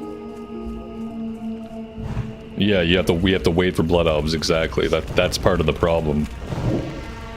So we have an entire year where we don't have blood elves. What am I gonna play as a blood elf? A paladin. We're gonna do the class that we don't have access to until the blood elves exist. And I'll do a blood elf paladin. Inventory's full. That's right. Inventory's full. Let's head back to town.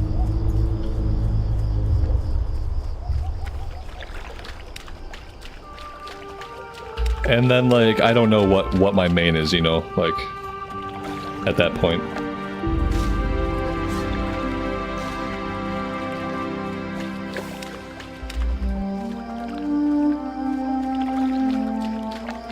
But, you know, that's a year away. I don't really have to worry about that too much. By the same token, like, I could play Alliance and I wouldn't, it probably wouldn't bother me. I'd like to play a Blood Elf eventually, but if we went Alliance side, I don't know if I'd care. I played a lot of Alliance recently. And like, to some degree, it'd be refreshing to play a little bit of the Horde side, especially after doing the Paladin run all the way from, all the way to 60. We've kind of like very recently done all the Alliance stuff. So like, switching it up to Horde side would be good, for that.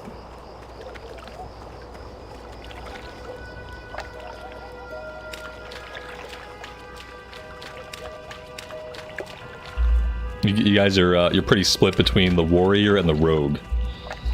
Yeah, and I like, man, I kind of gravitate towards that. I know that I have more fun on melee classes.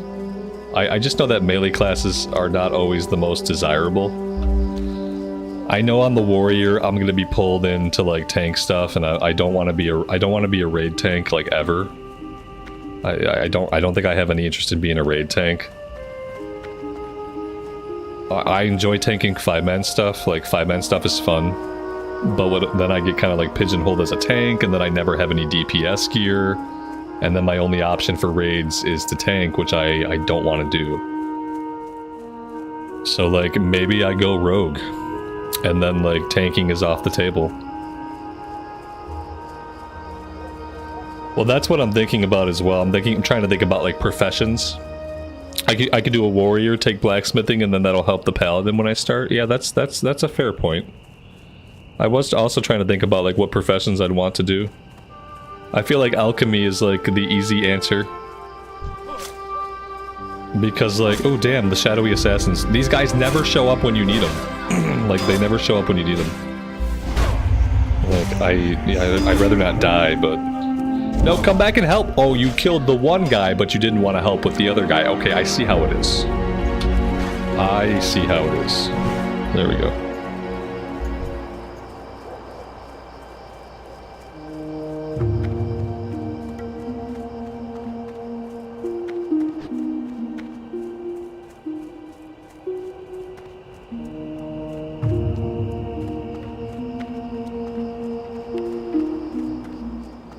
I supply only the finest goods. My inventory was full because it was full of clams. I could have resolved that a long time ago.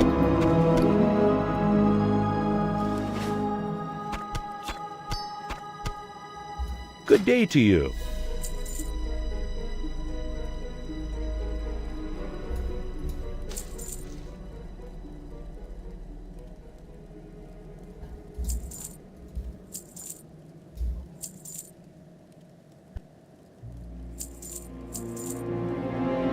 Have a good one.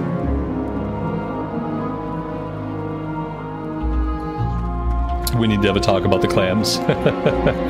Oh, the clams. I probably will just end up doing a warrior. I probably will just end up doing a warrior. I think I'll do a female orc though. They have like some of the best two-handed weapon animations. Some of the best.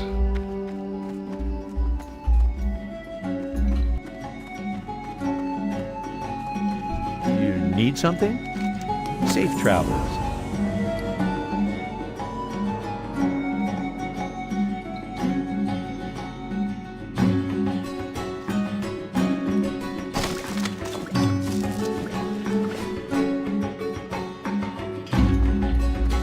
Are we gonna roll in the PvE realm? Yeah. We're gonna be. We don't. I don't know if I'm gonna be EU or state. So I think I'm gonna be on the EU realms. I'm gonna have to figure it out soon so I can actually post something about it so that people know. That probably means I have to decide by the end of the day today, or I could just decide on stream on Thursday. Everybody can be surprised with me.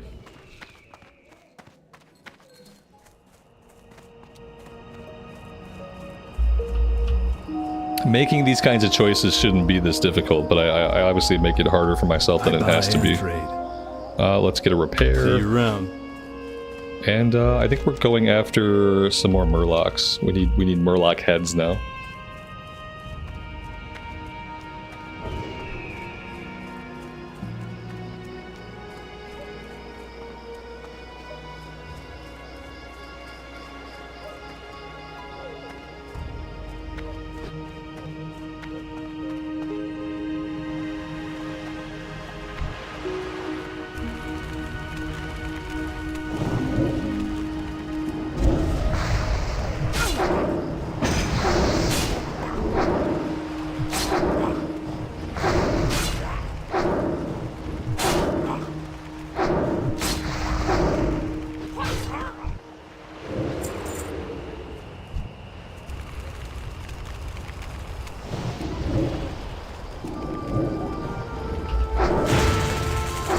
Yeah, that's what I thought too. It would have been nice for them to go right into TBC. Basically, everything would have been much easier and more straightforward for me, and probably just like more enjoyable overall if they'd have gone right into TBC with the fresh start. That would have been great, you know. So many questions would have been answered immediately and irrevocably if they had just gone into TBC. Like, looking at a year of vanilla first, it kind of like opens up too many possibilities. You know? Too many possibilities. And then I have to survive another year. Like, I don't know how I'm gonna survive. I gotta live for a whole nother year before I even get to see TBC.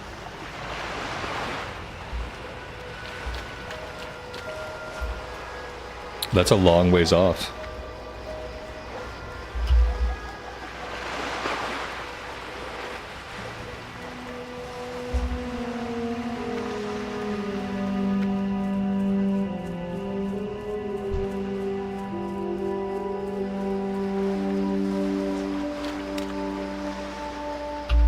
Hey, make sure you eat your greens for the year. Eat your greens, cut down on risky activities.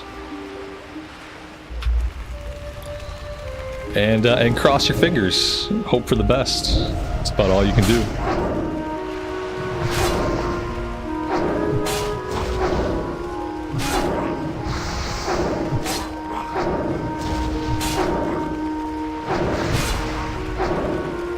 Also, like, here's like another thing I have to worry about. Like, I wonder what the faction balance will be like on the PvE realm.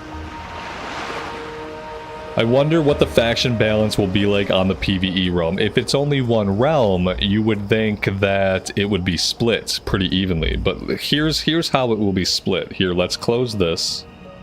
And let's do another poll. And this will show us probably, like, this is a good sample group to see like how the server will be split.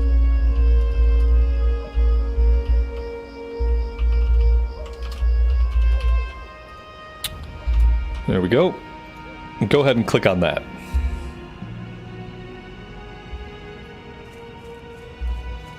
Usually it's 60% Alliance and 40% Horde. But what will it be for the fresh start?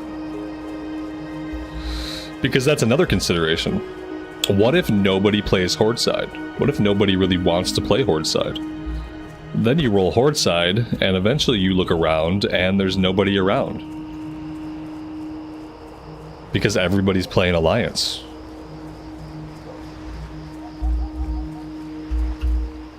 You guys got more clicks on Horde side.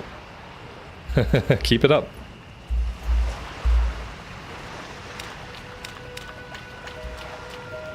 In Classic Era, most people play Alliance.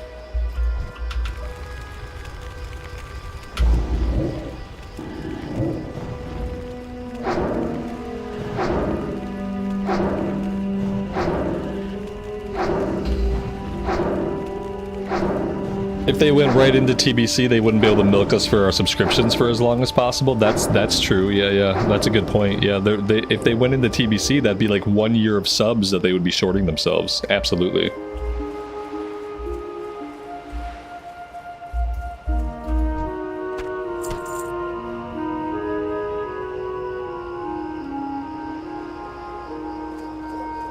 You think now a lot of people that were Alliance are going to go on the Horde side?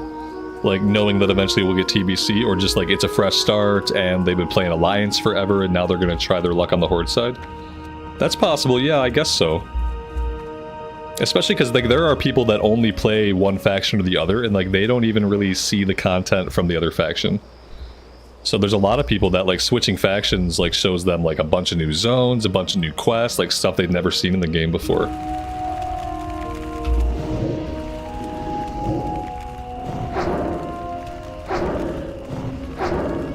You thought about playing Rep Pally on the fresh start? You've heard they're bad. Can I confirm? Like, they're not bad, but don't do it. Like, they're not bad. You're never gonna be a Rep Pally in a group. Yeah, in a group, you're only ever gonna be a Holy Pally in Classic Era. As far as leveling, like, you can level as Rets, and it's fine. It's really slow. We just finished leveling our Paladin in Classic Era.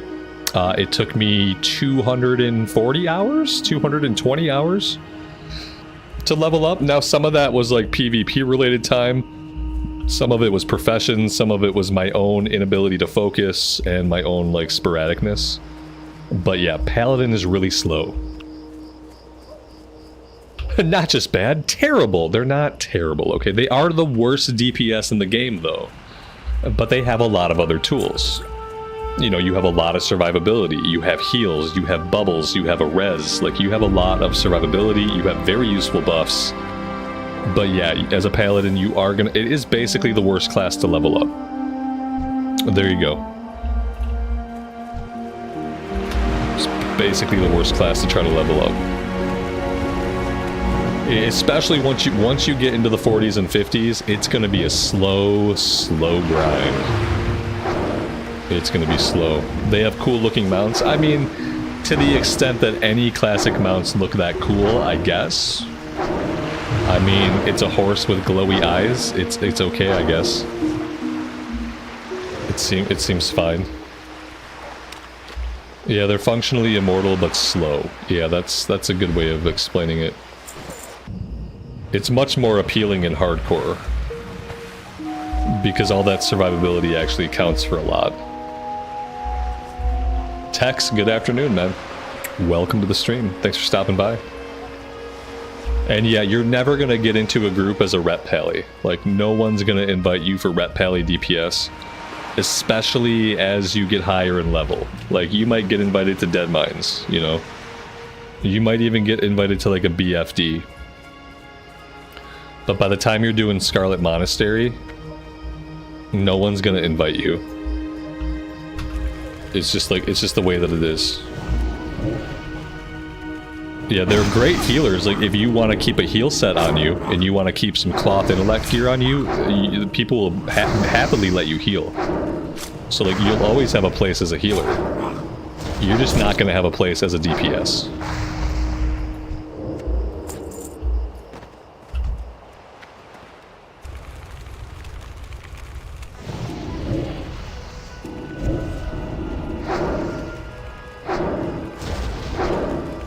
Basically, like, level a paladin if you want to heal raids. If you want to heal in a raid, level up a paladin. If that's not what you want to do, I would say don't bother leveling it up. And like, I don't remember if by TBC, maybe some of you guys can correct me. By TBC, were they decent tanks? I know you get a taunt. I know in TBC you finally get a taunt as a pally. But I don't know if they were decent tanks still. But I know they weren't decent DPS until Wrath of the Lich King. Like, Wrath of the Lich King is when, like, Rep Pally became an actual spec. They were very good tanks in TBC. There you go. And so, like, yeah, in TBC you could tank on it. But until then, you're looked at as a healer, basically. They get Avenger Shield in TBC. Ooh, I didn't know that. I didn't think they got that till Wrath of the Lich King when they got, like, Crusader Strike and stuff. But that's cool. The best healing class in vanilla is a priest? I think so. I think priest is good. I think the pally excels at single target heals.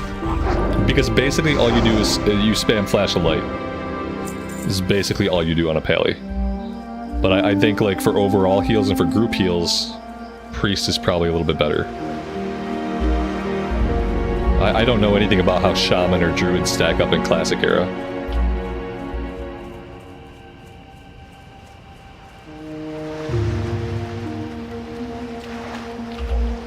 We're doing PvE on Thursday. PvE, and it's looking like I'm going to be on the EU realms. I'm going to have to make a community post about this today. And then I'm going to suffer the backlash of the 50% of people that are not happy with my choices.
Were druids good healers in vanilla? I feel like they had to be good healers because, like, what else would a druid do in vanilla? I feel like druids almost fall into, like, the same category as paladins. Like, if you're not going to heal, what else are you going to do? Because I don't think Druid tanks are very good in vanilla. And I don't think Druid DPS is very good. At least I know Boomkin's probably not very good. Maybe Cat's good. But yeah, I feel like as a Druid in vanilla, you probably do just get pigeonholed into healing anyway. Off tank maybe? Yeah, I guess so. They're probably still like slightly better than a Pally tank. If you need an off tank.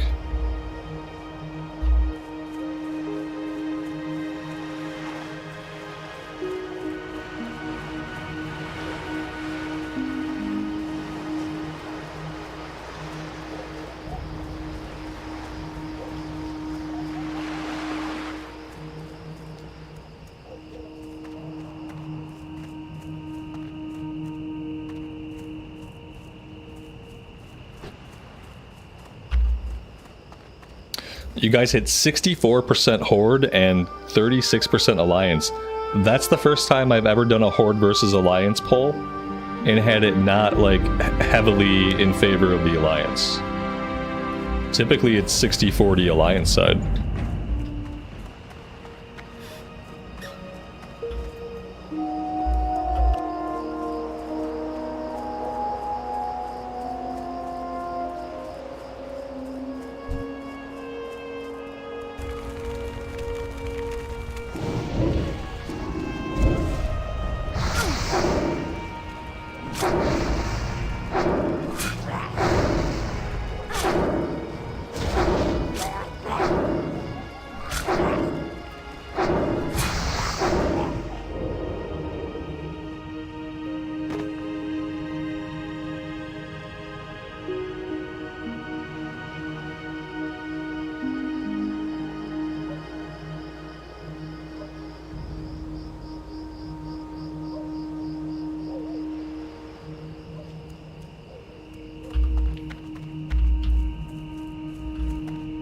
Yeah, so I think we're gonna do Horde side.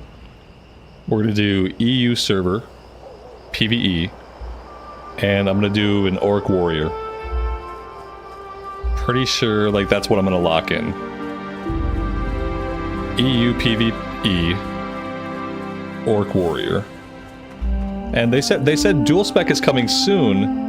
In what they said specifically, they said it's coming soon. It will not be available immediately after the launch. So like I don't know like what is soon though, you know what I mean? Like soon could be like the maintenance after launch. Soon could be the first patch when the raids come out, but like they're gonna add dual spec. So like as a warrior, like dual spec would be great.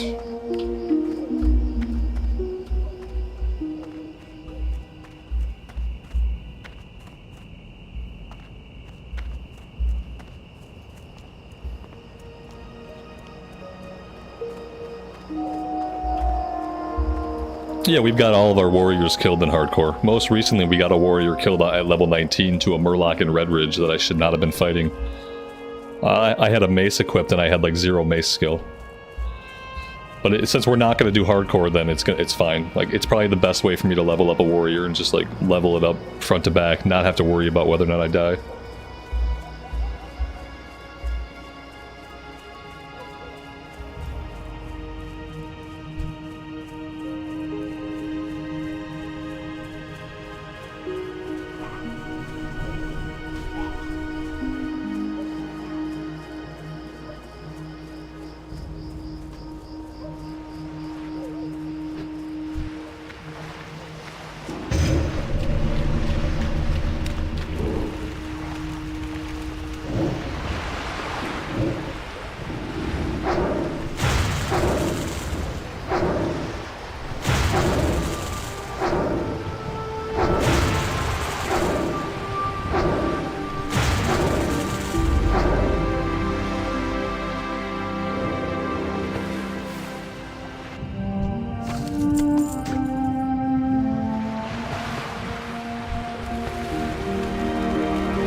I might have bitten off a little bit more than we can chew here.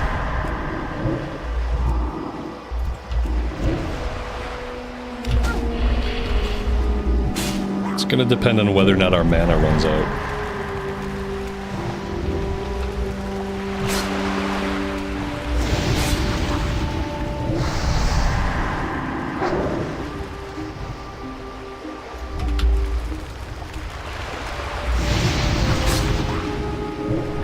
We might live.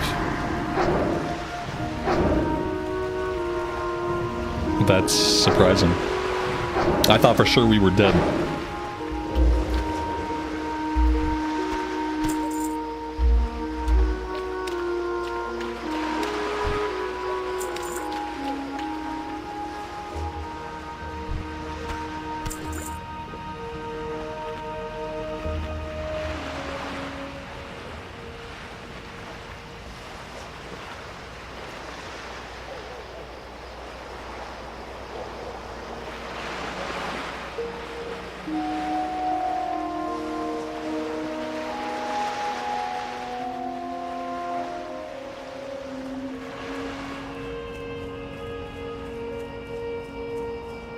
And then I guess if I'm doing an orc warrior, does it make sense to do blacksmithing? And especially knowing that like doing blacksmithing means I'm gonna level up a little bit slower than I would otherwise. Because doing blacksmithing is gonna take some additional time, like gathering mainly copper. Copper seems to be the biggest culprit. Copper, iron, like we're gonna have to spend a lot of time gathering. And I don't know, is it really worth it though? Or would I be better off just doing herbalism alchemy? Like, herbalism alchemy is something I know I can level, like, relatively fluidly, like, while we level up. We did blacksmithing and mining on the paladin, and, like, I didn't cap out blacksmithing. We got it pretty high, like, we were pretty high, we were in the 300s, but I didn't get it capped out. Yeah, I'm kind of tempted just to do alchemy, than to do, like, blacksmithing and mining again. I think, like, long-term, alchemy will probably make easier money on the auction house. Like, I'll be able to sell, like, high-end, like, flask and potions and stuff eventually. The biggest part of that is, like, when I go to do stuff, I won't have to go to the auction house to buy my stuff. How are you? I will just be able to make it myself. Have a good one. Open for business. So maybe we'll do that. Safe travels.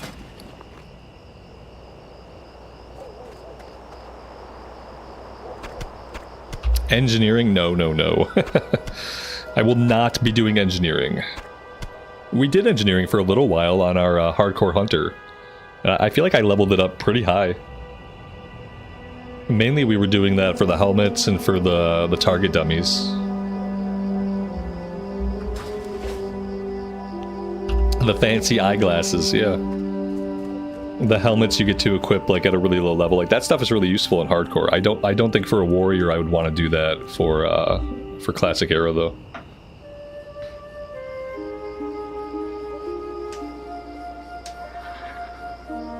I think I'm gonna do herbalism alchemy. I've leveled it up before. I know that it's valuable. I feel like we'll be able to make money on the auction house with it. I feel like it'll also continue to be useful in TBC. And mainly I know I can max it out. Because I capped it out in Season of Mastery. So if I can cap it out in Season of Mastery with the 40% XP buff, then I should be able to cap it out without the 40% XP buff. It's kind of my way of thinking about it. Alright, guys. I think I'm going to stop right here for today.